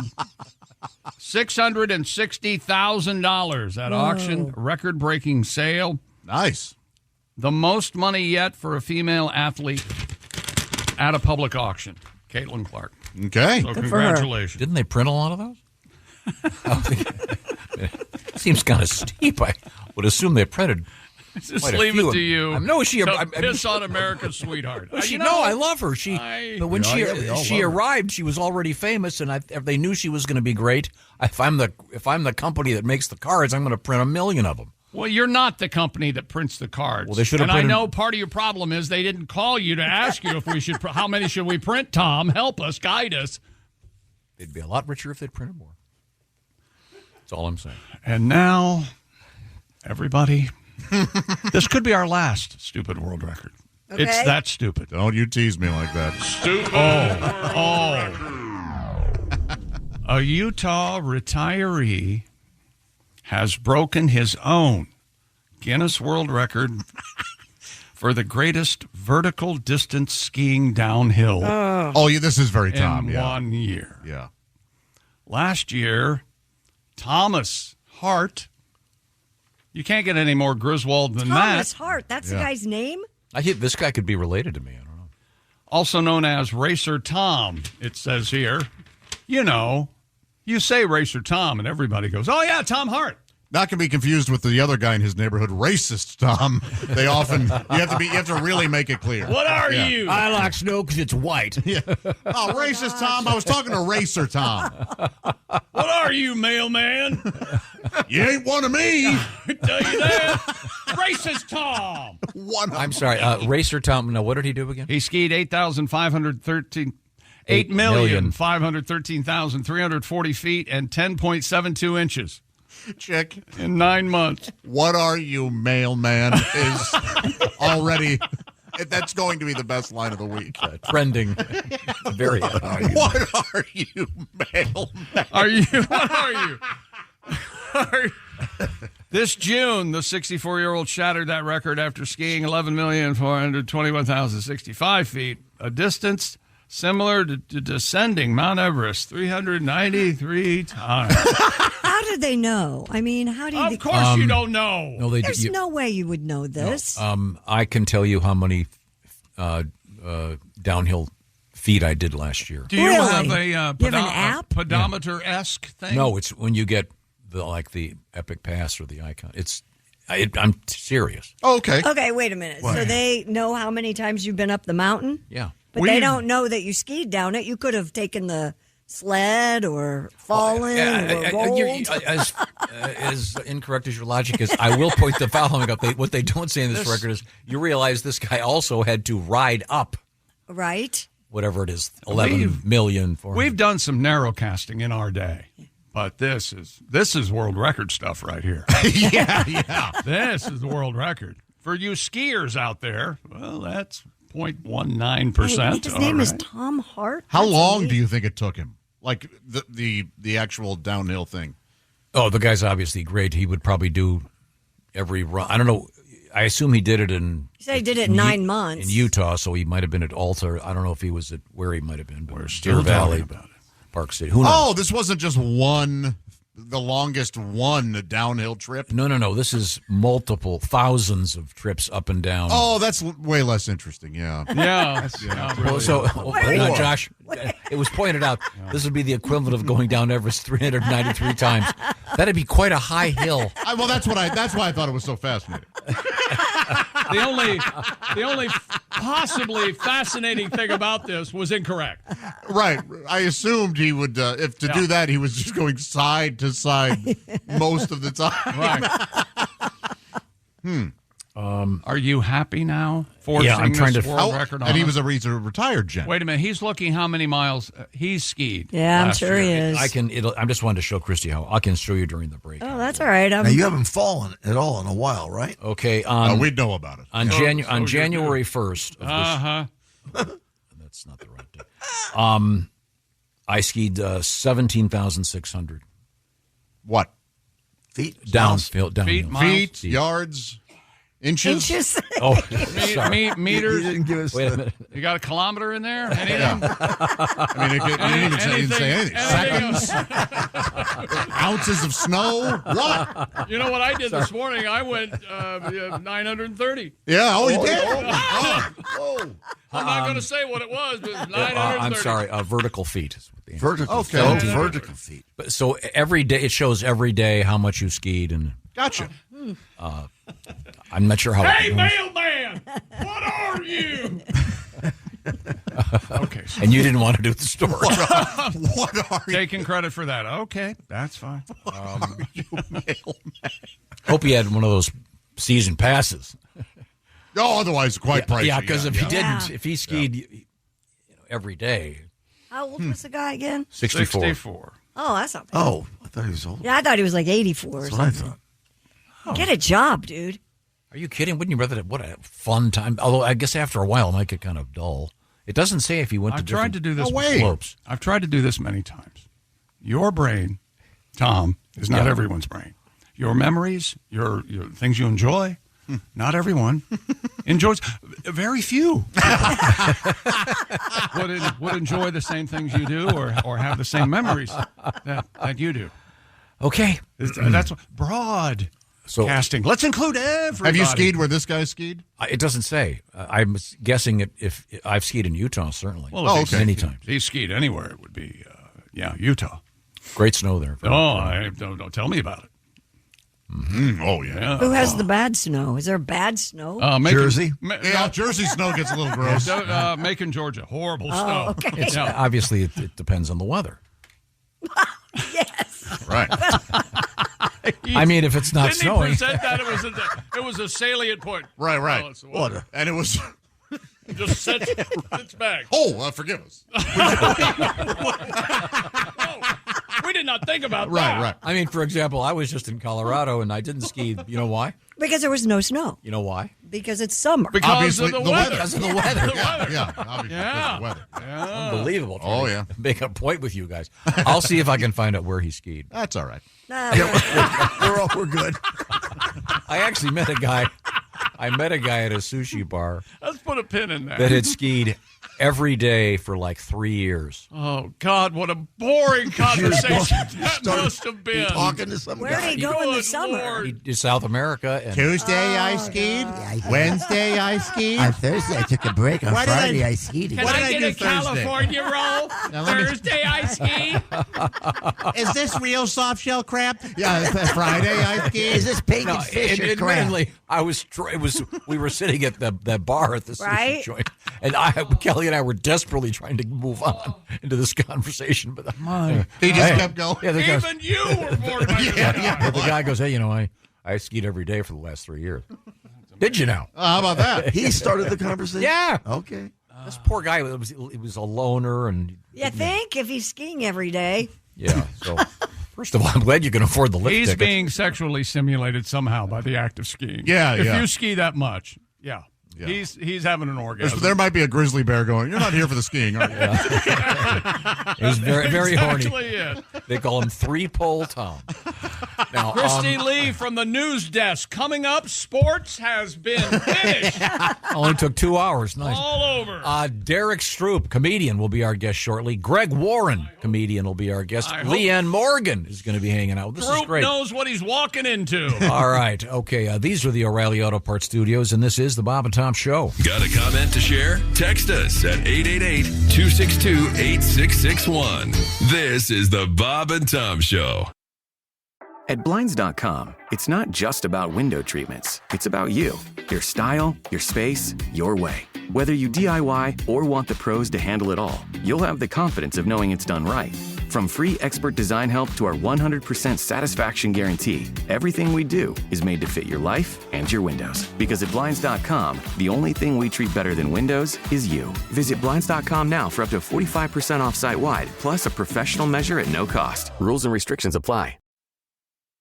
Pat Sullivan's going to be on vacation. Hey, welcome back to the Bob and Tom Show. We're in the O'Reilly Auto Parts Studios. That's Christy Lee at the Silac Insurance News Desk. Hello. Hello, Pat Godwin. Hey. I don't have to take that crap. There's Josh Arnold. Hey, Chick. Ace Cosby. I'm Chick McGee. Yeah. Tom, we have a special guest. Yeah, that hay was underpinned Exactly. with hostility. Thank you, Tom. Very obvious. Well, they've been fighting all morning. Okay.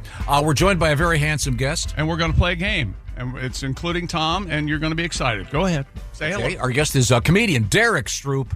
Hey, how y'all doing? Thanks for having me. The Big D. It's a pleasure. Come on. Now, Derek. Now, hang on before you ask your question. Okay, sure.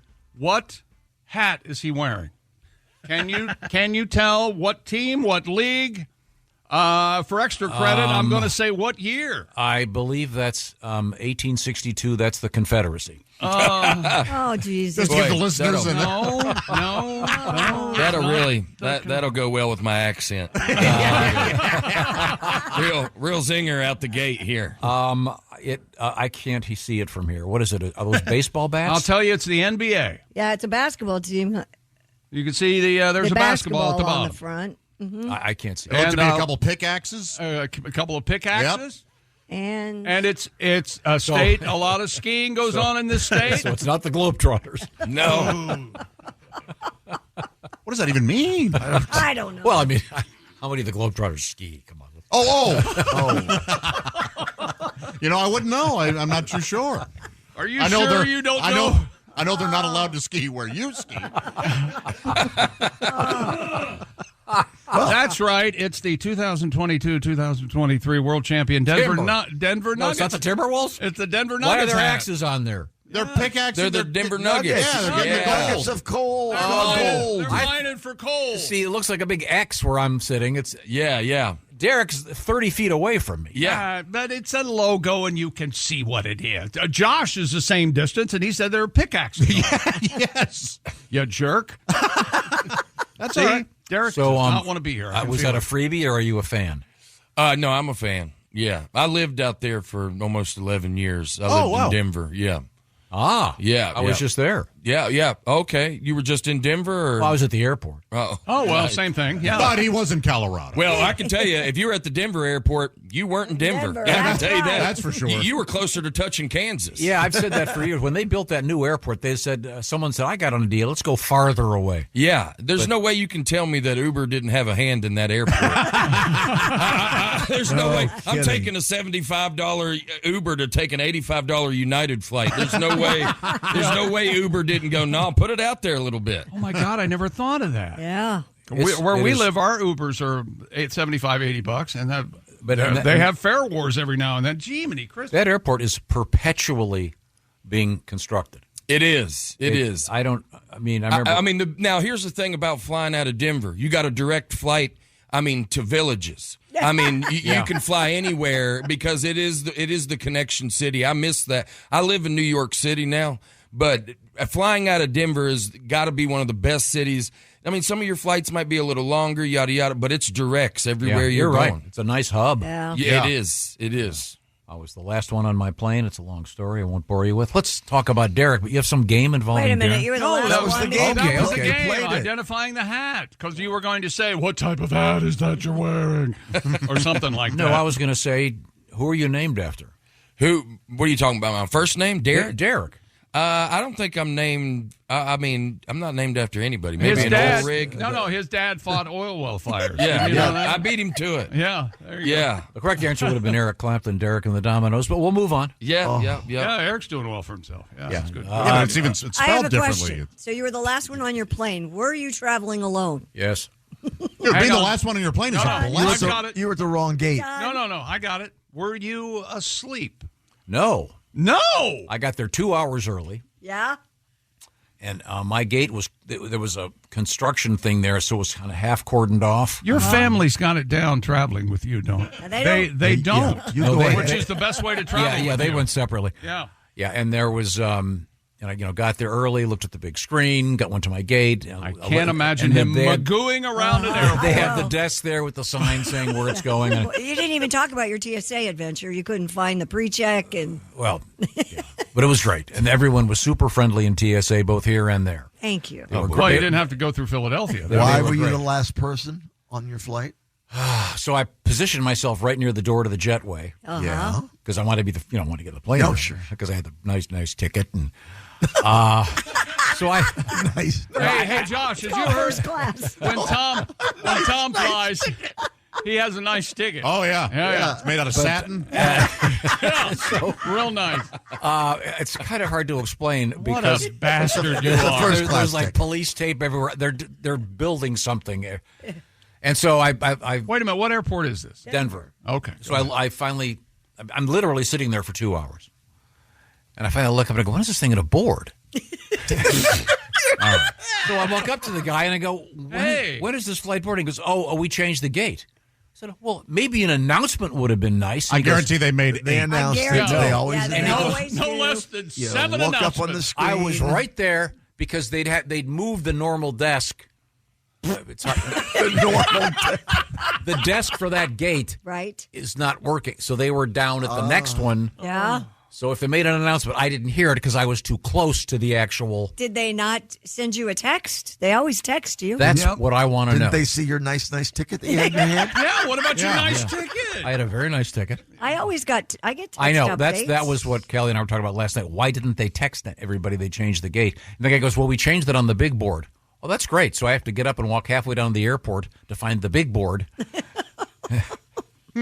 I think being last on the plane is a gift. It is a gift. It really is. No, You don't get your. You love sitting there while everybody else boards? no, the worst. it was. Yeah, but everybody But else it- can't see him it in was his in- nice ticket seat. It was a nice ticket, so he got a free drink. No. It was. It was one of those choose your own seats. So that is terrible. I got wedged between two people, and Okay, then, and then yeah. my That's not a nice ticket at all. my carry-on had to be sent to the back of the plane. So when it landed, I had to. You had a middle seat. Oh, my goodness. It was nice. They were nice people. worst. It was fun. But in any event, that's that airport. When are they ever going to finish it? If you've ever been to the Denver airport, when you look at TSA, it's like looking at a photograph of Ellis Island, but there are more people there. Yep. Yeah, and also, I mean, they really lean in. There's a lot of conspiracy theories with that airport. about that there's like this underground kind of thing going on. They lean into it. What? They're like sorry. Literally underground? Yeah, there's all kinds of conspiracy theories about the DIA. There has been for a while. You know, they got Lucifer, that Bronco, that blue Bronco out front with the red eyes. It fell on the guy that sculpted it and killed him. And so that's like that's you know, one of the stories around there. But yeah, they lean into it. They're like, sorry for the delay on construction. We've been dealing with aliens. Like they have signs that really lean into it. Gotcha. But yeah. Interesting. But yeah, it was great place. Love my pilots, lovely. Everyone working on the airlines, they're great. Glad you didn't miss your flight. It was they shut the door to the jetway. Oh. Usually they won't reopen it. Not the plane. The Right. the end of the jetway where it ends in the airport. Yes. And I said they didn't change the location on the board where I was sitting because I'd gotten there 2 hours early. So I've learned a lesson, which is every 10 minutes walk up there and say, "Is this still the gate?" Oh, no, that's not the lesson. That's not the lesson. Just look at the screen, check your text. No, I did not get a text. I'll show you my phone. No text. Is it possible? I'm really trying to make some progress with you today. Is it possible that any of this was your fault? No. I had a hard ticket, and it says the gate right there. And gate 40. There's no way they could have made an announcement and you missed it. What gate did it go out of? Why did you have a hard ticket? Wait, 40 and what gate did it go out of? 50 like 51. Oh. Ooh. So I got some extra steps in. Yeah, you did. Fast. Yeah, I was running. It was close. Anyway. He has a hard ticket because he prints them at the... No, because I was checking a bag. And when you check a bag, I guess they automatically gave me a ticket. Oh. I don't know. But that phone thing that scares me. I like What having a phone hard thing? ticket. Where you put your ticket on the phone. I love That's it. a tough I sentence love in it. 2025. That phone thing really scares me. I hate to break it to you, but There's no wires. Yeah. You still always get a hard ticket. I didn't, not always, but I did in this case. And it was, He That does phone thing really scares me. Could have been a quote from 1906. 100%. Yeah. And he goes, have y'all heard about debit cards? Are you kidding me? My bank's on a card. Hey, it can be on your phone. I know, You but I know. that. Kelly had, what is it called? God. She had texted me the ticket Yes. the day before. I looked at it and went, that's great. And when I got to the airport, it wouldn't open up. So I had to do some homework. In other words, I called Kelly and I said, hey, can you resend me the ticket? It won't open up. And she said what? Oh, I'm sure she was. At any point during that conversation, did you hear like a mute button go on or anything on her end? Or... I like a hard ticket. I love want to be able to prove I deserve to be on this plane. Oh, they know probably. Yeah, and they're doing an ad campaign at Southwest. It's coming.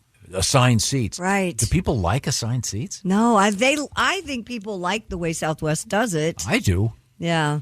Great Especially airline. unless you miss your A group, then you're. I'm sorry. I like the way first class works. Is how I like it. Yeah, if you can afford that. They don't have first class.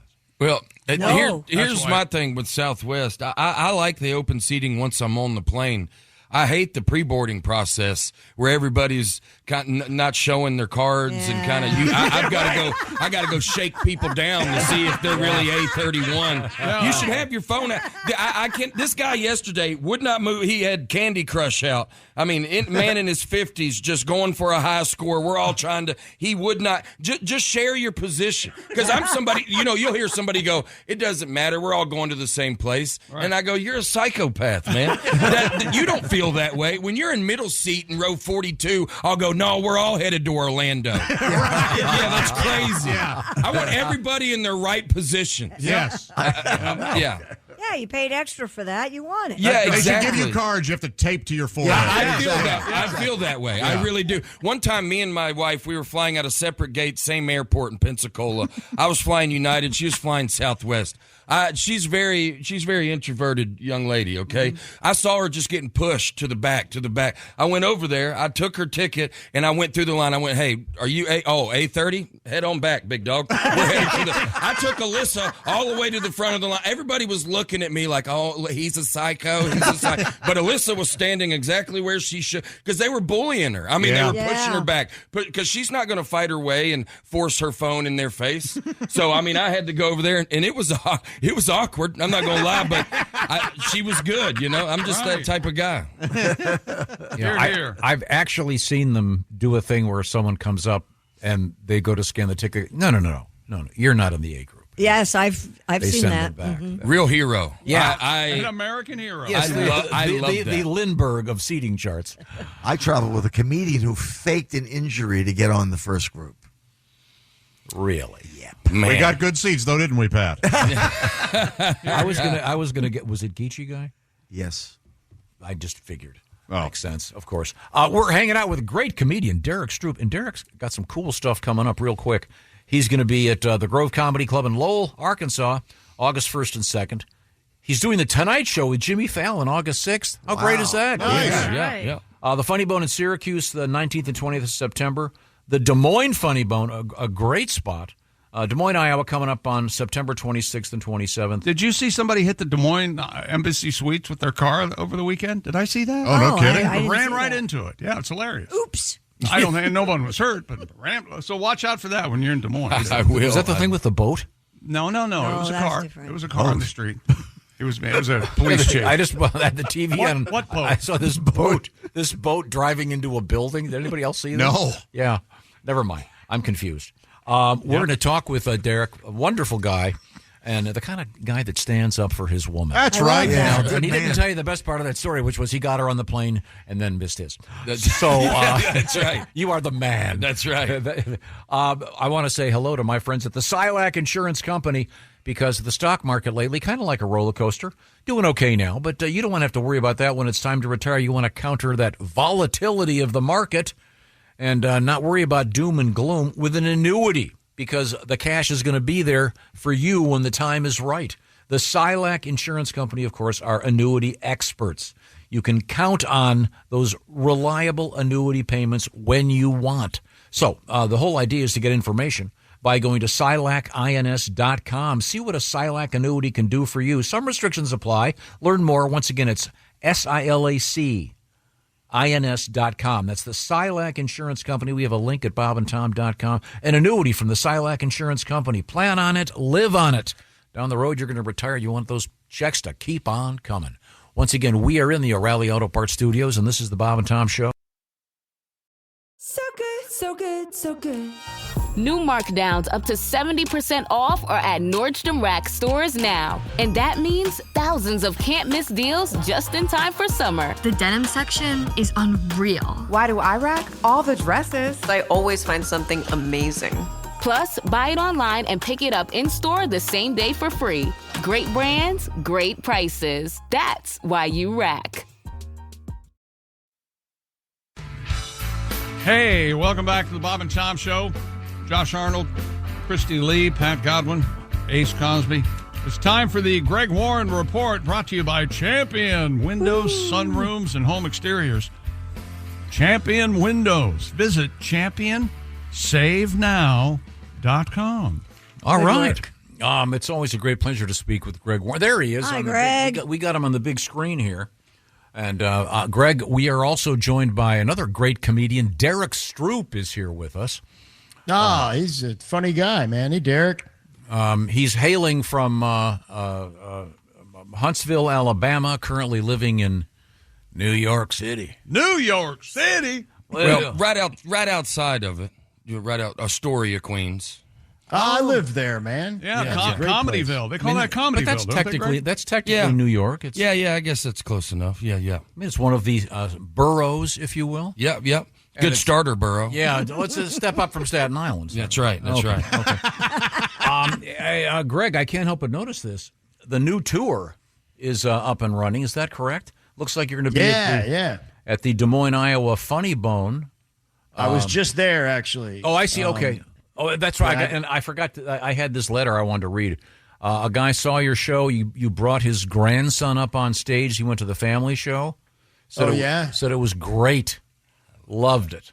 So that's good. And your next stop is Naples, Florida, at Off the Hook. on August 7th. Greg, are you aware that Naples sounds a little like nipples? Yeah. Did you know Kind that? of funny.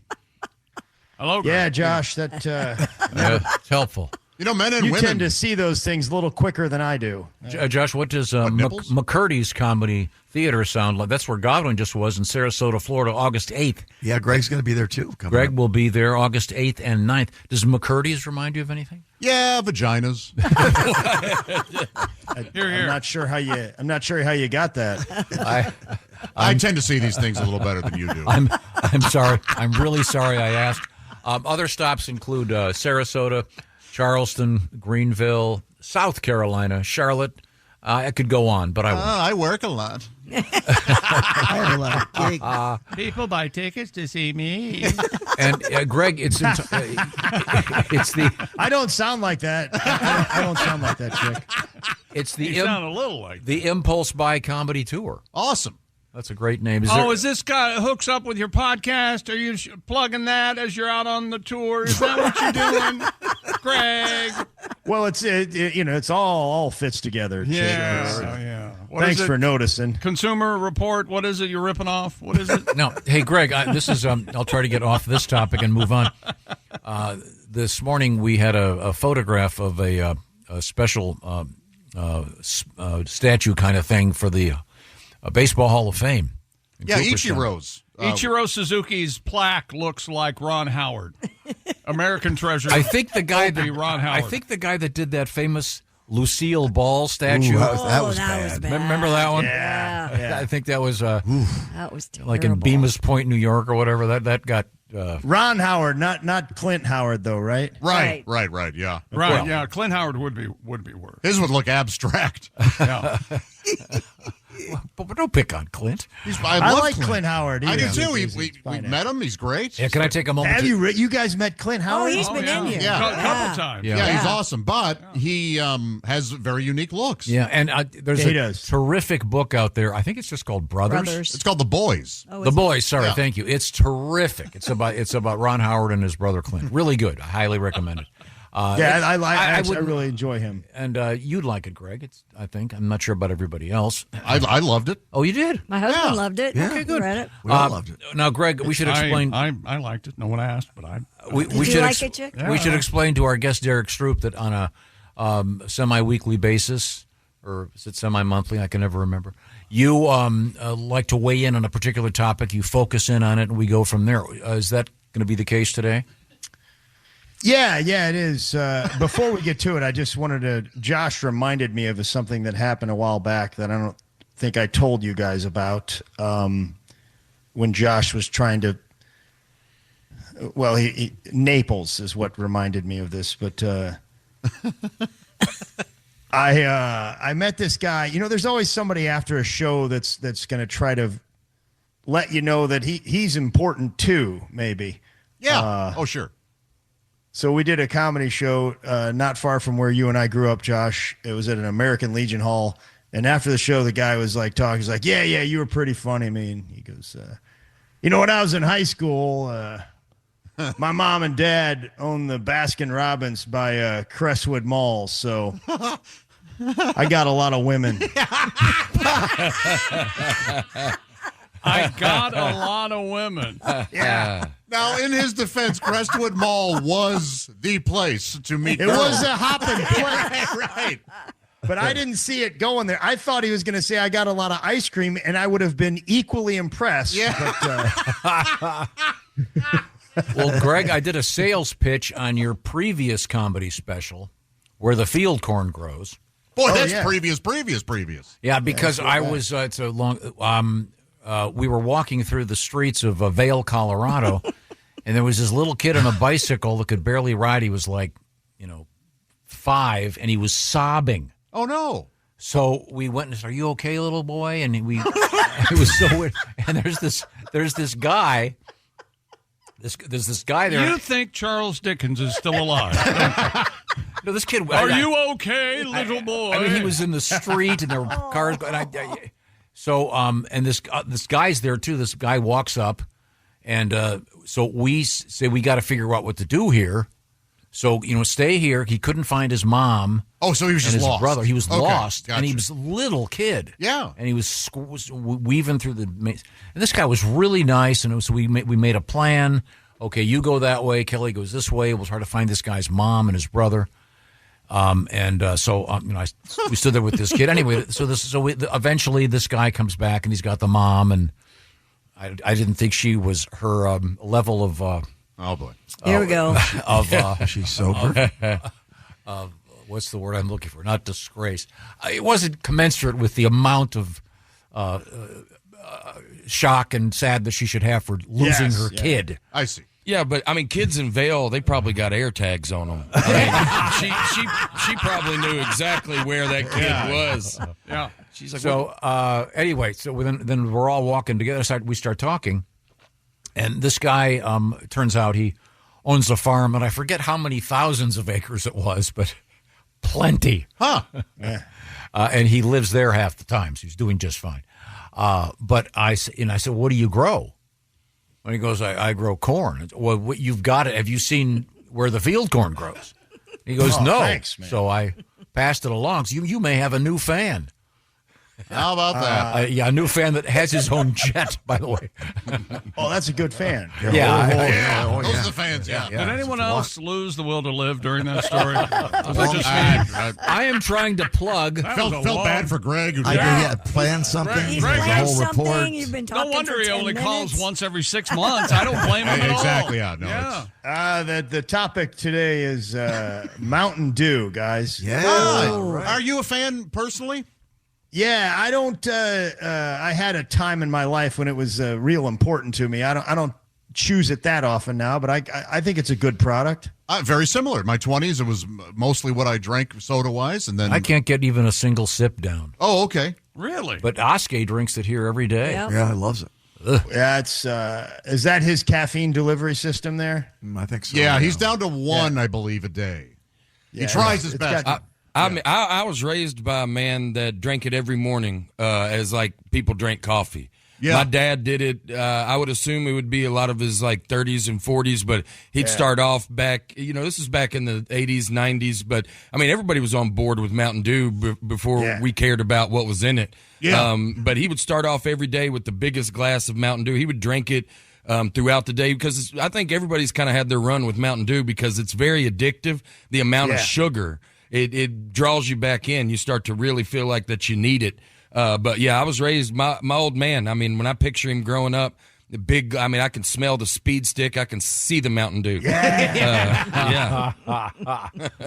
When did that come out? Is that 60s Well, era? No, a lot longer ago than you No, think. it goes way back. It was a couple of fellas, Barney and Ollie Harmon. They were in Georgia. They ran a Orange Crush bottling plant in Augusta, Georgia, and like a lot of things in the Depression era, it failed. You guys are familiar with failure, right? Oh, yeah. Well, mainly the Depression era. Yeah, both. Yeah, depression and failure. Sometimes they go hand in hand. Yeah. That's true. And then they moved up to Knoxville. And when they were living in Augusta, they had a favorite mixer that they liked to mix with their whiskey, and it was called Natural Setup. And that was back in the day when all the soda brands were regional, so they couldn't get their hands on Natural Setup when they were living in Knoxville. They decided to invent their own mixer. Do you guys know the term setup? No. Yeah, doesn't that mean if you're at a bar? Yep. It's a mixer. I just know it from. I went to a series of weddings. I had some. Blind date? Is that what you're trying to say? No, it's not. A setup? Yeah. There would be wedding invitations that would say beer and setups provided. So you bring your own booze and they give you. You bring your own booze, and they'll have the bring mixer the club there. soda and the tonic water and all that. Okay. Yeah. Cranberry. Yeah. Fun weddings these were, but not like fancy, I guess would be the way to say it.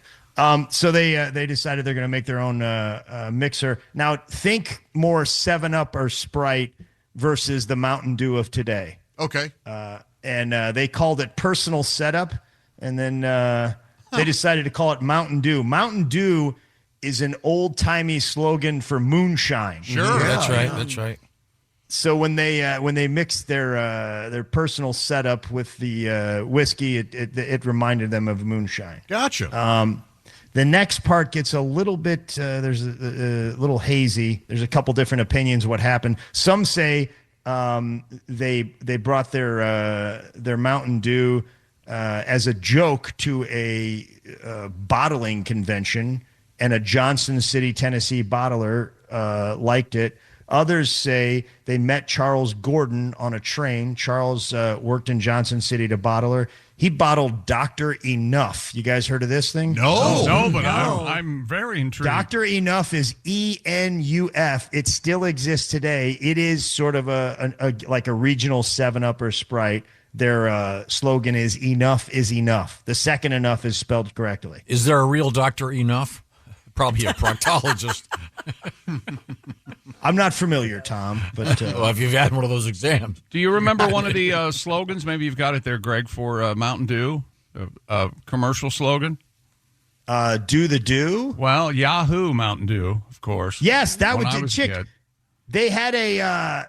Thank you for bringing that up. They have a very hillbilly theme going back. Oh, It was Yahoo Mountain Dew. The brothers called it Zero Proof Hillbilly Moonshine, and it said it'll tickle your innards. Yes. Yeah. I plainly And the remember. Y- Tickle your innards. Yeah. Yeah, and the your is spelled YORE. Sure. That all makes sense. My dad's from Kentucky, and so this is all checking out completely. Okay, yeah. Yeah. And they had like pictures of hillbillies like barefoot toting rifles. Yes.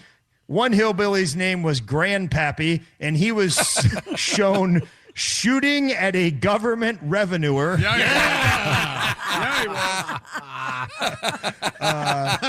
So they got their mountain. Yeah.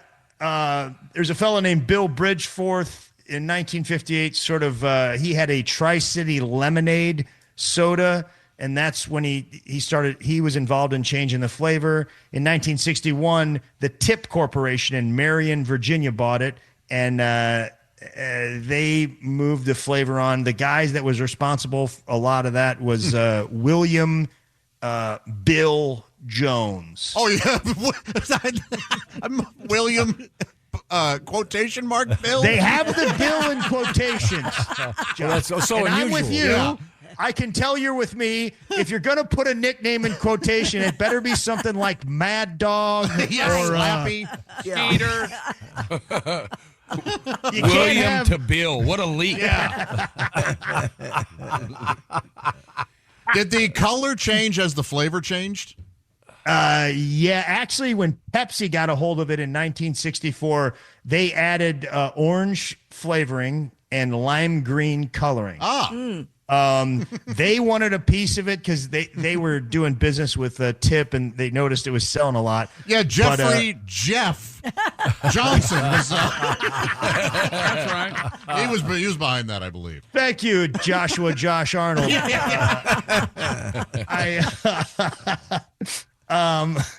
Yeah, in 1964, hillbillies were a big deal. Why is that, guys?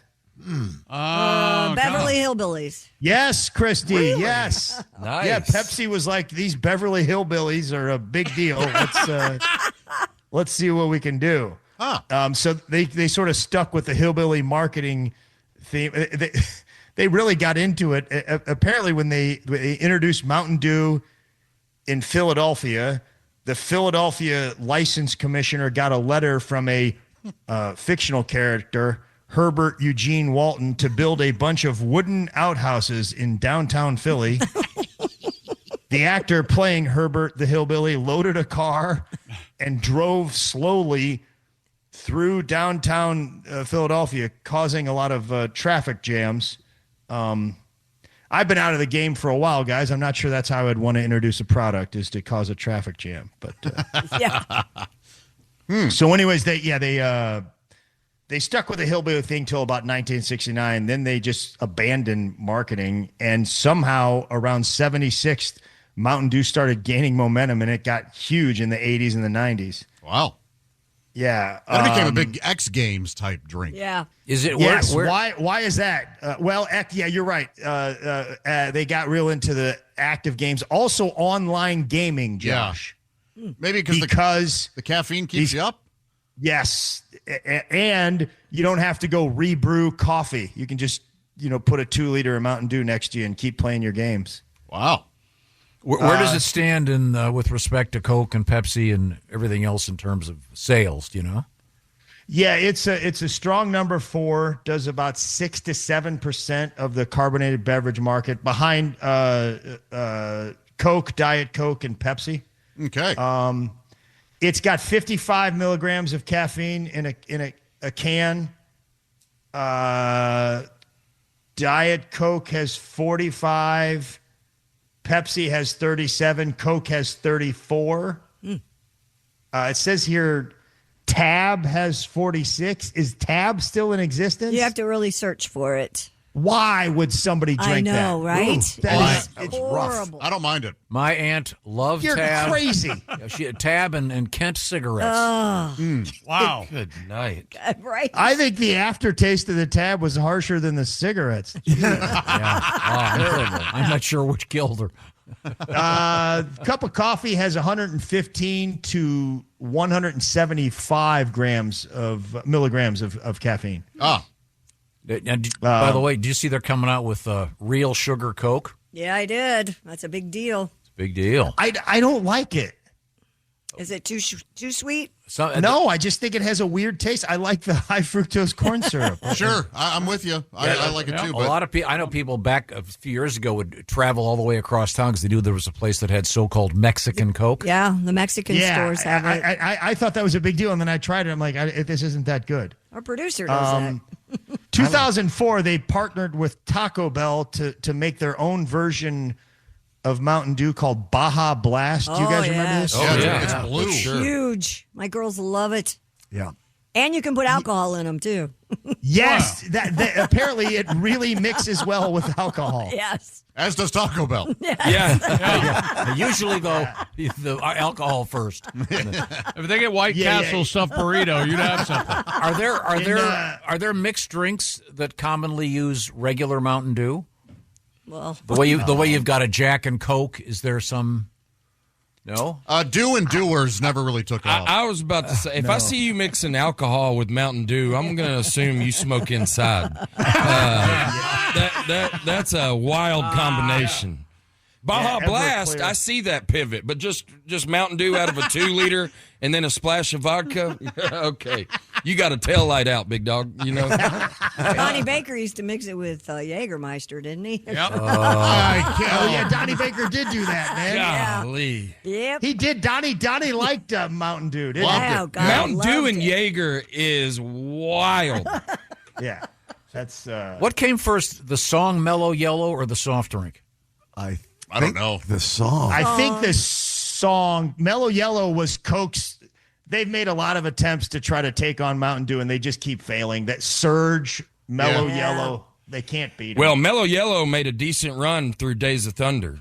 Wasn't it the car in Days of Thunder? That was the Mellow Yellow car? Yeah. I mean, when I think of Mellow Yellow, I think about dramatic scenes from that movie. Hey, Derek, let me give you the most dramatic scene, man, that I think was my favorite scene was, ooh, Cole.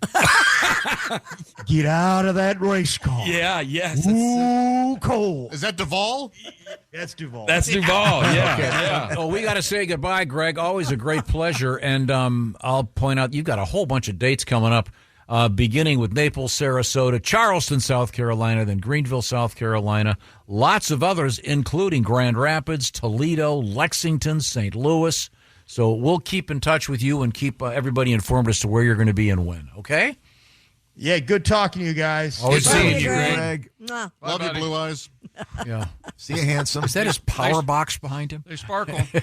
That is your electrical box right there. Yeah, where do you have yours? Guys, I don't know what it is. I'm not good at that kind of stuff. But Don't touch it. Don't touch it. Yeah. You want to throw some Mountain Dew on that, see if it sparks. Oh, jeez.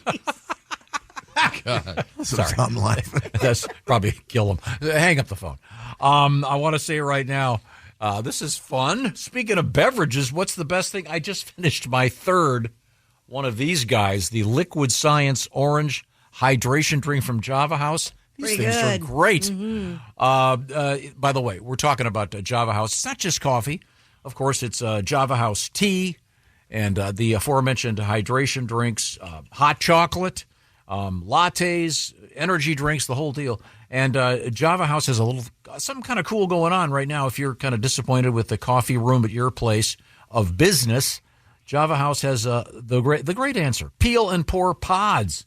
You don't have to stick it in some kind of newfangled machine. You just take this thing, peel it off, and add hot water, cold water, whatever you're into, and make yourself some coffee or tea. So no clunky, dirty machine, no mess. Amazingly smooth, of course. And there's something interesting going on right now. Java House is, of course, the official coffee and the official refreshments of the Bob and Tom Show. And we're giving you a chance to win Java House coffee for your office for an entire year, plus a special Bob and Tom Show gift pack with a hat, a hoodie, classic Bob and Tom Show CDs. So you can become the hero of your office. Visit bobandtom.com/contest to find out more about Java House. We got a great guest in the studio. He is comedian Derek Stroop. Also coming up, Leanne Morgan. So hang out with us in the O'Reilly Auto Parts studios. This is the Bob and Tom Show. Thanks for listening to the Bob and Tom Show this morning. The show is also out there for you on our YouTube channel. Watch and subscribe. This is the Bob and Tom Show. From the award-winning morning show on America's favorite radio station, The Ticket, The Musers, the podcast. So right now we're podcasting? No, not yet. He just put us into it. No, I was accidentally podcasting. Oh, we were for a second, but we're not now. Well, we want to start intentionally podcasting. We're back. That was accidental. That was a false start. Three, 2, 1. Every Wednesday, Junior Miller, George Dunham, and Gordon Keith drop a new episode of The Musers, the podcast. Follow and listen on your favorite platform. Hey, welcome back to the Bob and Tom Show. We're in the O'Reilly Auto Parts studios with Christy Lee, Pat Godwin. There's Josh Arnold. Ace Cosby. I'm Chick McGee. Hello, Tom. We have a special guest. We do. We have a great comedian in the studio. He is Derek Stroop. And we're going to kind of make this a short break because we've got something special coming up. But real quick, I just heard off the air, you are A, newly married, and B, your wife is... yeah, we got a baby coming here soon. And yeah, we got married at the beginning of the year. Lots happening. Congratulations. So, yeah, thank you so much. It's been great. Man. And you don't have to answer. This is a yes or no question. Have you picked out a name? Oh, yeah. Seth is going to be his name. Yeah, super excited. We our first child. I mean, I'll tell you what's interesting. I just never, through her pregnancy, and by the way, she's the most beautiful she's ever looked. It's true. I always heard that about, you're being pregnant and she's glowing. But I never knew as a big guy how helpful I would be in her pregnancy because everything she's been through, I've already been through. Oh, yeah. I mean, really. I mean, it's wild. I mean, she came in, she's like, Derek, I can't sleep on my stomach or my back. I go, me either, Alyssa. I go, I can't. I had to tell her about putting a pillow between your legs. I go, you're gonna have to flip, side to side. I mean, everything. I mean, there's nothing she's going through. I mean, she's like, I'm chafing. I go, I was about to say that to you. Had to teach her about Gold Bond, I was like, you're gonna smell weird, but you're gonna be on the move. But yeah, it's so. I mean, everything she's going through, I just feel like I'm helping. Every day she battles heartburn, and we're arm in arm in that. It's really neat though. So it's a lot of fun. That's wonderful. There's a lot of questions I have for you. I know you got a bunch of stuff coming up, and that would include a special filming of your new comedy special. You'll be in Birmingham, Alabama, October 4th. Yep. Plus Des Moines coming up and The Tonight Show with Jimmy Fallon. We'll get all the details on all that stuff when we return to the O'Reilly Auto Parts studios. This is the Bob and Tom Show. Become a Bob and Tom VIP and get your Bob and Tom fix 24/7. Get all the info in the VIP area at bobandtom.com. Hey, welcome back to the Bob and Tom Show. We're in the O'Reilly Auto Parts studios. Christy Lee at the Silac Insurance News Desk. Hello, Chick. There's Pat Godwin. Hey, Chick. Josh Arnold. Hi. Ace Cosby. I'm Chick McGee. Tom, we have a special guest in the studio and on the TV screen, I believe. And they're both Alabamians, by the way, from Huntsville, Alabama. We have the very handsome Derek Stroop, and we have the gorgeous Leanne Morgan. right behind that screen. Hi, Leanne. How are you? Hey, my darling. I wish I could say I'm from Huntsville, Alabama, but I'm not. Derek, hello, sweet doll. Hey, y'all. Hey, Christy, Leanne. Everybody, thank y'all for having me. Great seeing you. Now, are you home? No, my darling, I'm never home. I'm in Columbus, Ohio. I'm doing their state fair. All right. Okay. We're getting ready for another state fair. It's always great. Are you going to try any of the typically very unhealthy fair food? I would love to, and they told me they've got a new chocolate funnel cake, which set me on fire. But I'm trying to fit in my pants. Okay. You know, because of Hollywood. Yeah, you're all Hollywood now, girl. And this is interesting. I mean, you're working with, it's my understanding anyway, you're working with Chuck Lorre, the producer of so many terrific shows. Great. Yes. And what's the nature of this show going to be? Can you tell us? Yes, my darling. They and Chuck Lorre came up for this, and I kind of bucked it at first because it was just it's not based on my real life, and now I realize that was the smartest thing he ever did because that would be weird. It is. He came up with the premise that I am a woman that's been married 30-something years, and her husband breaks up with her, leaves her on an email. And goes after a younger woman. And now she's got a grandbaby. She's got taken care of her elderly parents. She's got her sister, her children. And now she's got to figure out what in the world she's going to do. And the reason why they did that, one, they don't want it based on my real life because that would be weird. But they wanted the sensibility of my comedy and my stand-up special on Netflix, I'm Every Woman. And I talked about a good friend of mine who went through a terrible divorce, and he got that idea from that universal idea of everybody has to start over sometime because of something. It doesn't have to be divorce. And what does that look like? Yeah. What's the name of your character, may I ask? Leanne. But it's not Leanne Morgan, though, is it? No, it is Leanne Murphy. Yeah. I found this out from our friend Rodney Carrington. He wanted to be Rodney Carrington on his TV show, and the guy said, well, if that's the case, everything you sell, we get the money. Because... Lord. Yeah. So do you have merch? I know you're doing a bunch of shows. Are there like Leanne Morgan T-shirts? Yeah, with things on it that say things like, I was so cute in the 80s. And I got to take to the bed, that kind of thing. I think they did put some things on there that just say Leanne. I think they did. Well, I don't get to see it, y'all. I'm out in the, in the back. I don't get to see it. They might give you free one. You better ask them. Now, I want to make sure I got these dates right. Columbus, Ohio, that state fair date is June 29th? July 29th, sorry. Yeah, it's tomorrow night. What is today, y'all? Yeah. Today's the 28th. That's tomorrow. Okay, yes, I'm doing that. July 31st, San Jose, and then August 2nd, Bakersfield at the Dignity Health Theater. Then way down the road, September 20th, Peoria, Illinois. Leanne Morgan, when do you start filming the TV show? Honey, I've wrapped it. It comes out July 31st on Netflix. So please, everybody and all of your 80, whatever, y'all, I know y'all are the biggest and the best in the nation. Please, boys and girls out there, honey, binge watch that on July 31st. It comes out, y'all, Thursday, and I'm going to get the shingles. I'm worried about my... I hear it's great. I worked so hard, and I've got the best cast, y'all. Blake Clark plays my dad. Yes. Celia Weston's my mom. Kristen Johnston, Emmy Award-winning actress, plays my sister. Oh, that's wonderful. Yeah, that's awesome. Yeah, Ryan Stiles is my husband. I love him. The trailer is amazing. I am counting down the days as well. Yeah, I can't wait to see it. Blake Clark was just our guest. I love Blake Clark. Mm-hmm. I love him. And I've been on vacation for a week, so I'm not up to speed. So now I realize the new Netflix sitcom, Leanne, starts this Thursday. Yeah. Now I've got something to look forward to. I hope you like it. Y'all run it. Tell people to run it in the background while they're cooking and vacuuming. Well, I want to do a second season, y'all. I was scared to death. It almost killed me. But then it was so much to learn and do. But once I settled in, we did 16 episodes. I thought, oh my gosh, this feels like home. I hope people love it, and I want to do it again. Are you good at memorizing lines? I am now.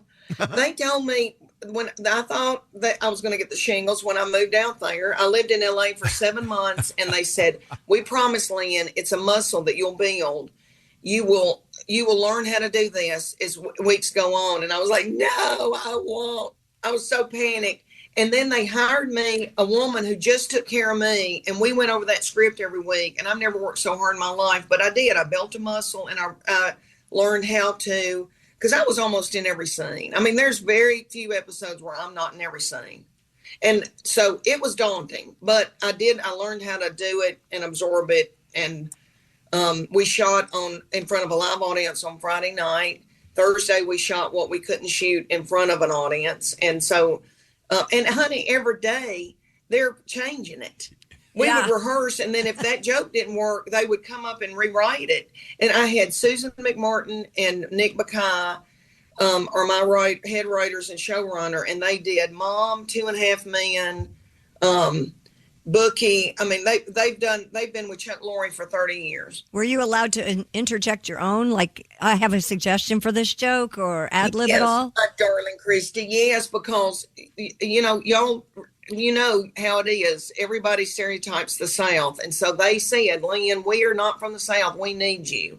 So, and we need, there's church scenes in there where I do Zumba in the basement of the church. Because I did really do that.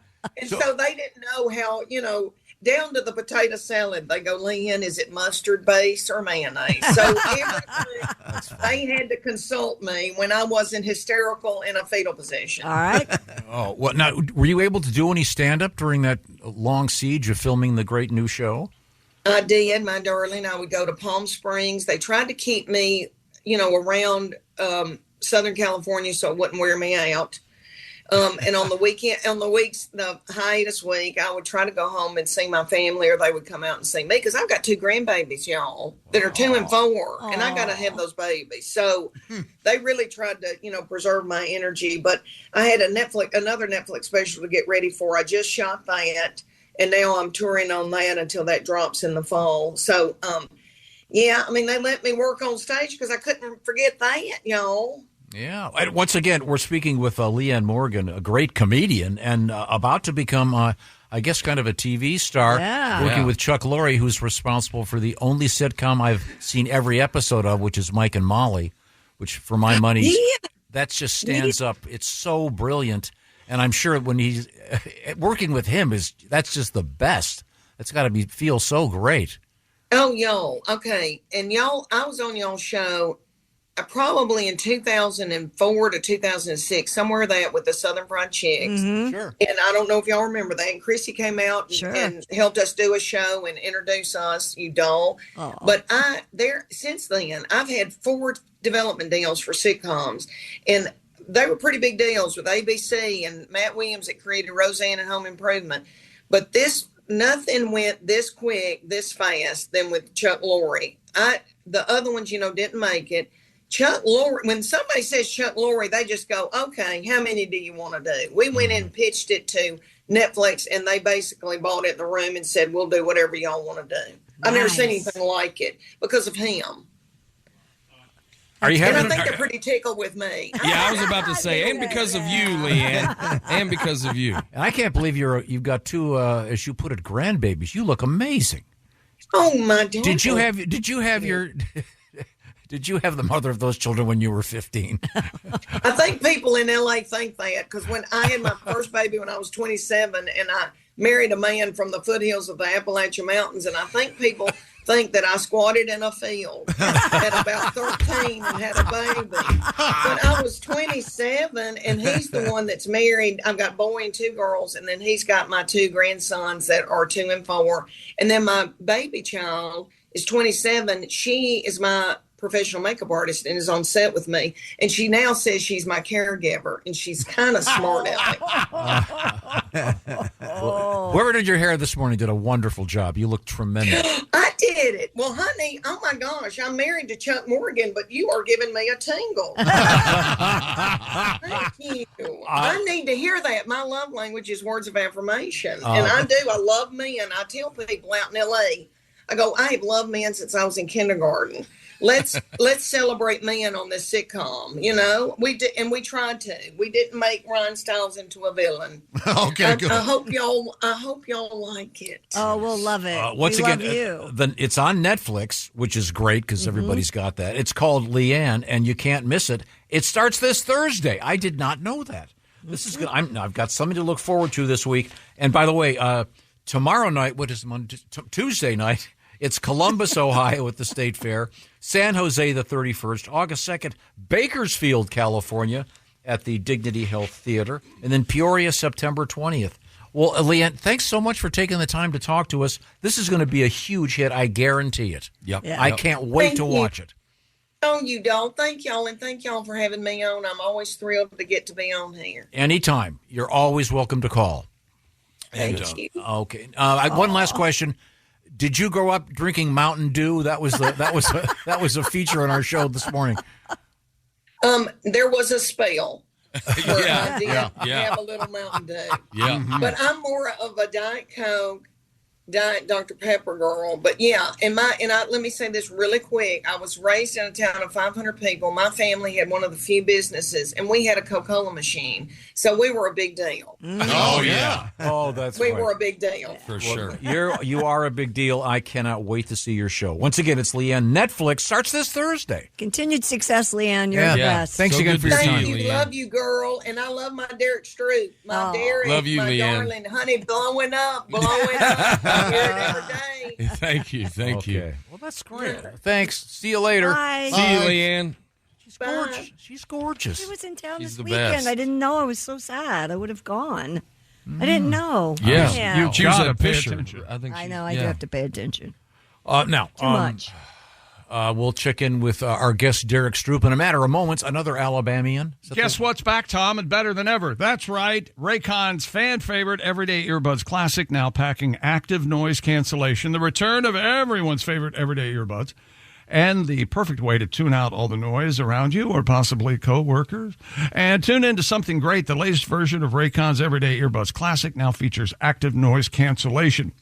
Pair that with 8 hours of playtime, 32 hours of battery life, and your Raycons will never leave your ears. The audio quality rivals all the big audio brands you know and love at half the price. And Icon has returned. Get yours today with free shipping on every pair of Raycon earbuds. And, of course, we have a deal for you. Just go to buyraycon.com/Tom. Get 20% off the fan favorite Everyday Earbuds Classic right now. Raycon, 20% off their Everyday Earbuds Classic. That's buyraycon.com/Tom. Thank you very much, Chick. We're coming back with our great comedian guest. Leanne's from Tennessee, I think. Yeah, she's from Tennessee. And Yep. but you're the one from Alabama. I'm from Alabama. Yep. All right, we're going to find out more about that and the fact you got a baby on the way. Yep. You're going to be speaking of the TV. You're on the Tonight Show coming up August 6th. And you got some live dates coming up, including Birmingham, Alabama, where you're filming your new comedy special in October. Details and all this stuff is coming up as we return to the O'Reilly Auto Parts Studios. This will still be the Bob and Tom Show. 88 outside right now. Feels like 111. Anyways, back to you, Chris. They were like, welcome back to the Bob and Tom Show. Here we are in the O'Reilly Auto Parts Studios. There's Christy Lee. Hello. Pat Godwin. Hey. Josh Arnold. Hi. Ace Cosby. I'm Chick. And Tom, we have a special guest. We're just learning about the weather from Derek Stroop. Hey, how y'all doing? Doing great. I just love your comedy. Derek is born in West Virginia. That's right. Growed up, so to speak. You know, you said West Virginia. You said West Virginia. I'm trying to get into character. I want him to like me.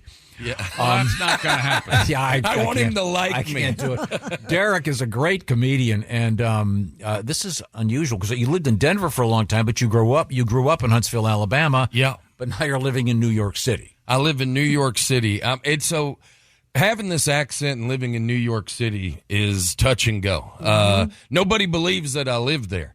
I mean, I told the guy at the bodega, I go, hey, man, I live here. And he was like, enjoy your visit. I mean, it's tough. But I do like the city. I mean, it's the food that that I really love. You know, I mean, living in Colorado for 10 years, I went a decade without a good meal.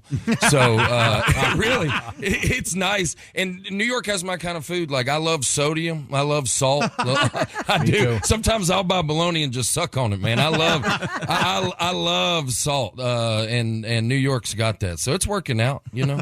Wow. I had a bunch of great meals in Colorado last week. The Four Eagle Ranch, the Well, ribs you were in awesome. Vail. I mean, come on. I still don't buy it. Colorado, great people, great state, but it's those people think mayonnaise is spicy, Bubba. I mean, they are. It's just that too many white people to have your food seasoned the way I enjoy it. I went to a great taco place. Did you? Yeah, in Minturn, Colorado, which is sort of between Beaver Creek and Vail, so perhaps it's been touched by the white hand. Yeah. But it was a great taco. Yes, Josh, did you hear? Yes. It's between Beaver Creek and Vail. Yes. My goodness. Bathed in Caucasian goodness. My God. Subarus as far as you can see. Oh, my. God. It's the way it should be done. Where was I? Oh, I wanted to mention a couple things. Derek Stroop is going to be filming his comedy special in Birmingham, Alabama.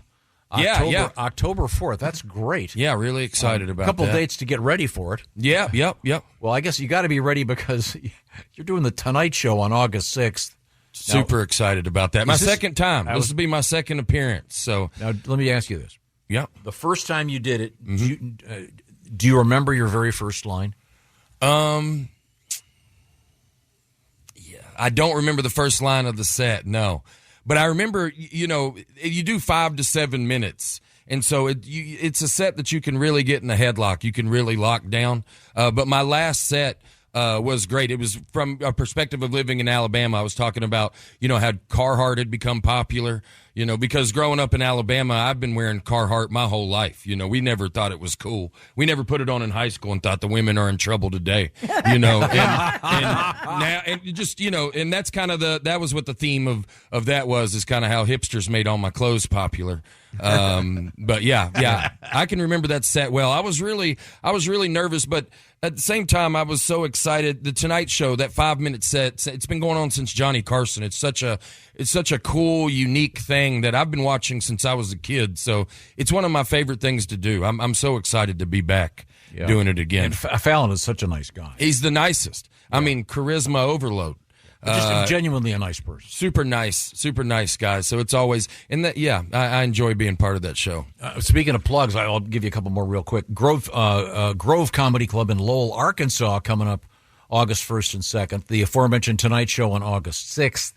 And then you're opening for a whole bunch of Nate Bargatze shows. Yep. In August, we'll be in Philadelphia, Boston, some really fun shows. Always lucky to go out with Nate. It's one of my favorites, yeah. But I should mention this, September 26th and 27th, the Funny Bone in Des Moines, Iowa. And then once again, that filming of the comedy special, October 4th. Do you have it all down in your head? You know where you're going pretty much? I'm ready, man. The cake is baked. I'm so excited, especially going back to Birmingham, Alabama. You know, right in the middle of my home state, and the food there is lights out. That's what I'm thinking about. Really? Oh. Yeah, Birmingham is definitely a food city for sure. I think that's its strength. You know, I mean, they do film some of the first 48 there sometimes, but besides that, you can find some decent barbecue down there in Birmingham. You know, that's the most important first 48 hours, Tom. I'll let the leads go cold. All right, yeah. Are you a sweet tea guy? Oh man, I love it. Can you still kind of not get an unsweetened tea in areas of the South? No. I mean, no, that doesn't exist. I was in Texas yesterday, and it's not a sweet tea state. They were telling me it's an unsweet, and that just did not make any sense. Right. I mean, Alabama, growing up, I miss the sweet tea. You can't find it's like hummingbird food in a cup. Yeah. I mean, it's so sweet. I can feel my body slow down. You know, I love that stuff. I mean, if you let it sit outside long enough, it'll turn into brittle, which is nice. But yeah, I love sweet tea, man. Now, what is the correspondence between places where they have legal cannabis and sweet tea? Is there any kind of a that diagram does not cross? Yeah, it does not cross. I was just in Colorado. I've mentioned this a couple times on my vacation. Had a great time, but although I personally I just am not a marijuana guy, but I did go to the marijuana shop, the dispensary, to get something for one of my family members, and I didn't. It was really funny. They sell these pre-rolled joints, and they come in like these paper test tube things. Really nice packaging and the whole deal. Now, you lived in Colorado for quite some time. Yeah. And no judgment intended. Are you a fan of the legal marijuana? I mean, it depends on, if you're somewhere where it's legal, then that's how I feel about it. If it's somewhere where it's illegal, then that's how I feel about it. In Colorado, it's not on your radar because it's like cigarettes there. It's got to be the place where it's the most legal. I mean, you see doctors on street corners, knocking down joints going, my goodness, I didn't think we were going to pull that out, and so just there, it's so part of the culture and how everything is. I take edibles to go to sleep at night. That helps me go to bed. I mean, I've tried, melatonin, but I needed its big brother, and so, I don't dabble in them. I'm trying to exit the chat. I'm trying to go to sleep. And it's like Ambien. If you don't find shelter before that storm hits, you're going to get caught in the rain. You need to be close to your bedroom. But yeah, I don't, living out there, you were around it, but it wasn't something that I felt either way about, really. Are you a cigarette smoker? No, I don't smoke anything. Yeah. The wildest I get, I take those gummies at night, and, I still believe in the space program, I guess you could say. But yeah. I didn't see a lot of people smoking. I did get into a gondola to go up to the top of the mountain, and apparently the person who'd been in it prior to the person who'd either gone up or down in it had been smoking some pretty serious weed. So, yeah. You're going to find that there for sure. Like, especially, I think it's part of the skiing. I don't ski, but I've always heard skiers and all that. I think they're burning down before they hit the slopes. Which I guess is better than 3 shots of bourbon. That'd be. I think that you'd be better off going the other way. I don't know. I wouldn't want to do either because you want to be in control. Yeah, that's what I would think. I don't want to say that's a cool looking tree. Boom. Yeah, exactly. Yeah, you'd have to think. Well, we're speaking, by the way, with Derek Stroop. You can find out all the information at DerekStroopComedy.com. That's right. That's my website. And on the road all the time. I appreciate y'all having me again. It's always a blast.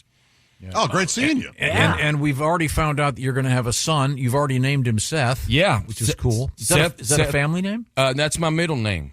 Yeah. So, I'm excited. Seth Stroop will be here before we know it, so it'll be good. Can I ask what the approximate due date is? Yeah, it's going to be at the end of August here. Wow. September. Yeah, it's coming up.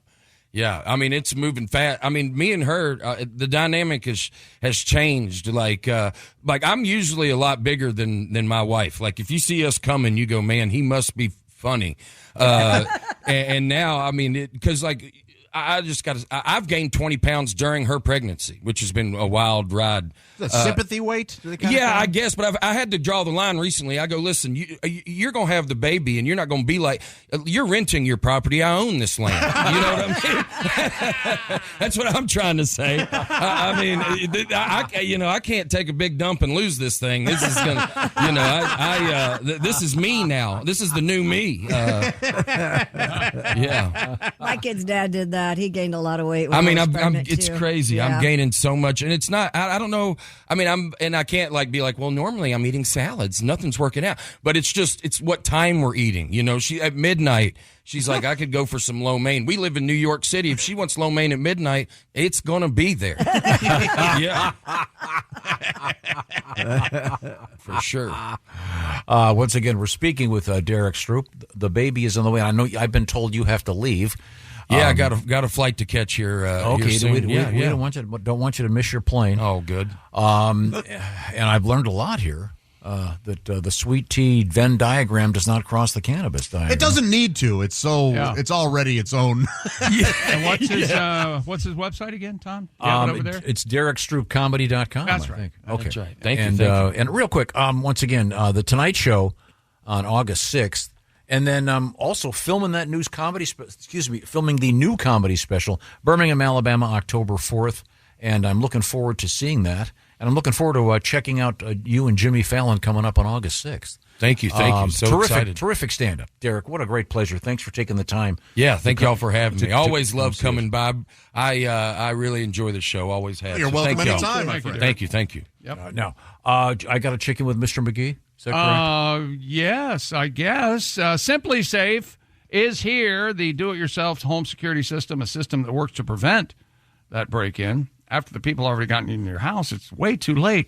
Simply Safe is here at the Bob and Tom Studios as well, and they have the new Active Guard outdoor protection that helps stop break-ins before they happen. AI-powered cameras and live monitoring agents detect suspicious activity around your property. If someone's lurking, agents talk to them in real time.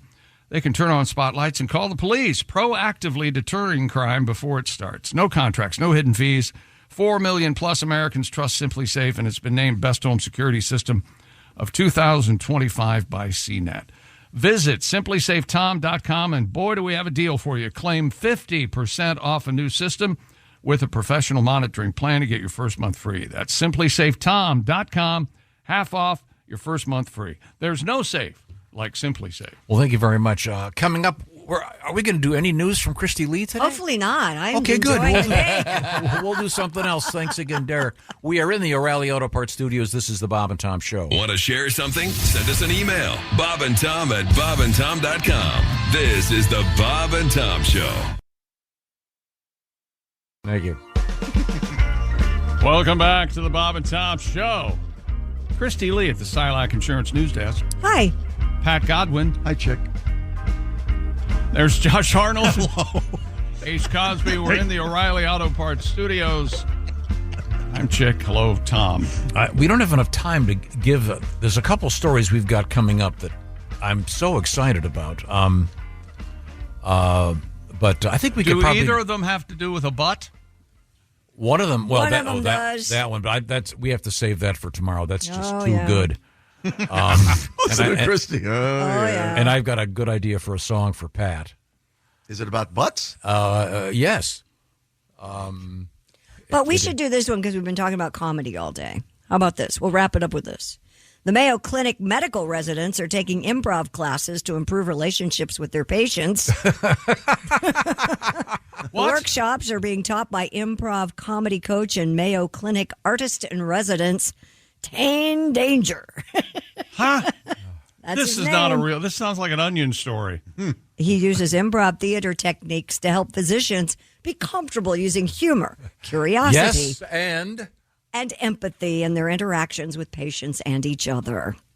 Okay. Dr. Chris Boswell, who oversees the doctors doing the improv training, told NPR News that the classes also help residents think on their feet in evolving situations and teach them how to adapt. Did you ever do improv, Josh? Oh, for years. Yeah, for years. Did you the kind where you'd go, okay, I need someone from the audience? Yeah, I did that. And I did short form and long form. Yeah. He was in the troupe called No But. Yeah. Yes. Yeah. They weren't very successful. Not yes and okay. A lot of times, that's my favorite thing about improv are the name of the groups. Oh, yeah. Some are quite Well, silly. like Fish, Beer, Mice or something. That's one of my... Oh, Beer Shark Mice? Beer Shark Yeah. Mice. Yeah, that's a good one. I saw a great outfit. I'm not kidding. They were called the Reification Company. They were just terrific. They're defunct now, but cool. I like that thing where they ask something like in this case they're at the Mayo Clinic. Yeah. Name a disease? Yeah, Give us a disease? Anybody in the audience have a kid? I need a kidney. But that's great. I think a lot of outfits do that. Well, we've all had a doctor that has no bedside manner. Sure, but yeah, if this will help, it would really help. But sometimes you want your doctor to be so into that thing that they're doing that he or she is too busy to joke around. Well, there's that. Yeah, sometimes some of these. What is your ceiling, your maximum age for a doctor that you'd like to have see you? Oh, I don't care. You don't care. You don't have a minimum or a maximum? Neither. I've got. I think a maximum would come into play. Yeah, you know, like 90. You don't want a doctor who's 90. Why not? My new doctors are way too young. Yeah. Yeah, crazy young. Yeah. Well, I don't like it. Oh, really? No. He's smart, but I don't like But he's right out of school. He's got the latest knowledge. Yeah. Yeah. it. Yeah. But you find him way too young? Yeah, he's young. What is he, like 55? Yeah. No, actually 59. Smart ass. You think? Are you the patient that? Are you the patient that after he does whatever he has to do to you, as soon as you leave the office, he gets on the phone? You're not going to believe this. Well, I'm just going to say patient X. I am a big baby, I'll tell you that. You ask a lot of questions. I think it's important. Yeah. I always like a doctor that goes, do you have any other questions? Do you have any more questions? I bet you do. And it's great. I bet you think every now and then you think I could do this if I had that clipboard and the stethoscope. Did we do I was pretty close to getting it to wanting. I mean, that was like my plan C. Oh. I've talked about that before, how I took all those biology and anatomy classes in high school and college because I was interested in getting into the medical field. Like a general country doctor? I didn't plan C, so gynecology. That's what tried to keep it straight. That's what we called it. Sorry, I can't keep it. Plans. I know I was not paying attention over here. Do you think you made a wrong turn by going into entertainment? No. I think I followed my heart. But I think this is a sitcom writes itself. But I still Josh Arnold, country doctor. I like that. Yeah. But I still always I read a ton of that kind of stuff. You could try a comedic take on Patch Adams. You could do that. Yes, yeah, because boy, that. Ooh. There are a couple physicians that are. I hate that. Good stand-up comics. Yeah. Who? Name 6. Well, there's the Asian fella that was a doctor. Ken Young. Yeah. From Ken Jeong is how it. Yeah. Ken Jeong, but I'm trying to think of the movie he was in. Hangover. The Hangover. He's the guy that comes out of the back of the trunk of the car. Yeah, nude. Yeah. And he's done a bunch of game shows. I'm He's an international criminal. There's one. I met my wife at one of these. They're going for the ransom meeting. I can't remember if we did. I found this story, and there's a name for this. Did we do the one about the last thing people ask a doctor when they go to visit? It's always their first concern. Is that the point? Want painkillers. Yeah, that's yeah. Oh, my back. Oh, do you have by the way, my back or my head? I finally found this article about it because I'd been talking. I think it's called Oxy. Can you? Does that ring a bell? And I was asking my doctor about it a couple years ago, and I was telling him that this friend of mine, who's an orthopedic surgeon, he used to have bets with the various nurses about whether or not they would do this thing. He would call it the halfway out the door phenomenon. The Columbo. Yeah, and it was exactly, and it Just a second. And it was usually, by the way, those painkillers. What do they do that? And that was the joke because he knew they were going to ask him, and whether or not they would wait till they'd have a half-hour consult, if that's what you call it, and then at the very last minute. So I asked my doctor about it recently, another guy, and he goes, it's usually for Viagra or Cialis or for massively effective painkillers. Oh. But anyway, I'll find this article. There's a name for that phenomenon, although the Columbo phenomenon would be a great, I like that. terrific name for it. Can I ask you a question? Just one. The wife and I were sitting at home. I wondered if he really killed him. That's a good Columbo. Yeah, well, An interesting show. It wasn't who did it, but how. They showed you right away. Yeah, you knew immediately. Yep. The fun was watching him solve it. Yeah. We can squeeze one more story in, I think. Rock fans are petitioning Chipotle to honor Ozzy Osbourne with a signature burrito. Loudwire magazine launched the Change.org petition following Ozzy's death. And apparently he has a self-love for burritos. I was not aware of that. I did not know either. In 2003, an episode of the reality show The Osbournes, Ozzy professed his love for Chipotle burritos specifically, admitting to eating 2 a day and declaring himself Burrito Man. I am Burrito Man. Well, that was the kind of comedy you could rely on with the Osbournes.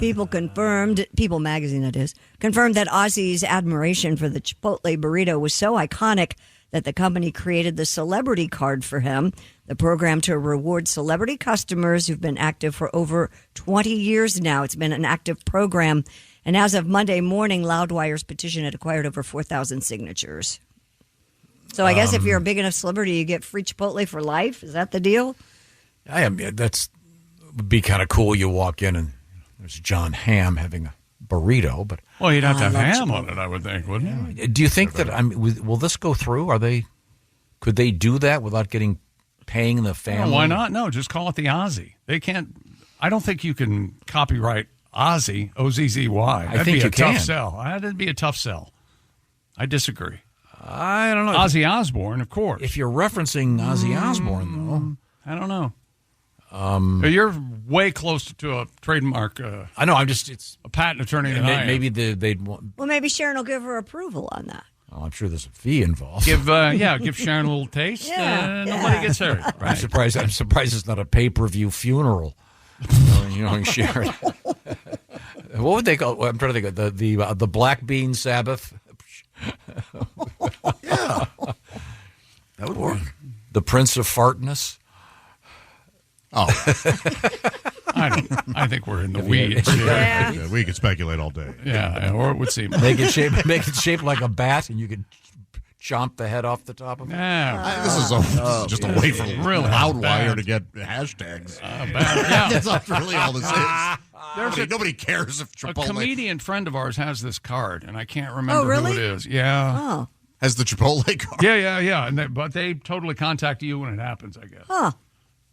Oh, and we'll wrap things up with the Fantastic Four First Steps, number 1 at the box office, $118 million. I tell you this, I'm intrigued. My man, Mark Gatiss, is in Fantastic Four. I love him. Kind of intrigued by the trailer, too. I'm like, I don't know. Big steps for Marvel, though. They haven't had a big hit like that. They put out some chintzy movie they made in 94 with the Forgotten Fantastic Four cast or something online, and it was like... And apparently this is... No one you've ever heard of was in Fantastic Four. The review that I heard, this is the first one that doesn't reference the whole so-called Marvel universe. It's self-contained and family-friendly. So I bet you'll see it with the kids. Yeah, that's the whole point. Can you take a 12-year-old? I don't care about family-friendly. Well, you're not too concerned with that. No. Even if you ever take him to see Taxi Driver, show him stuff. Yes. Yeah, Deer Hunter. Put Deer Hunter on. Yes. They got to learn. Wake up. Yeah, come on. Wake up call. Hello, toddler. It's a cruel world. We are saying, hey, thanks for joining us from the O'Reilly Auto Parts Studios. This is the Bob and Tom Show. Thanks for listening to the Bob and Tom Show this morning. Catch any part of the show you missed later today on our YouTube channel. Jim Rome takes on sports. Why? Because you're not playing me. With rapid-fire takes. And a lot to get to, and I'm not sure you're going to like all of it. Honestly, I don't even care if you like all of it or not. I have a job to do. Scorching debates. On any given week, you have lots to beef about. Take advantage of it. Get up in here. He's the Spitfire of sports smack. It's just not my fault. We will get to all of that. The Jim Rome Show podcast. Get up in here, and we'll beef later on. What's your beef? Follow and listen on your favorite platform. You've been warned.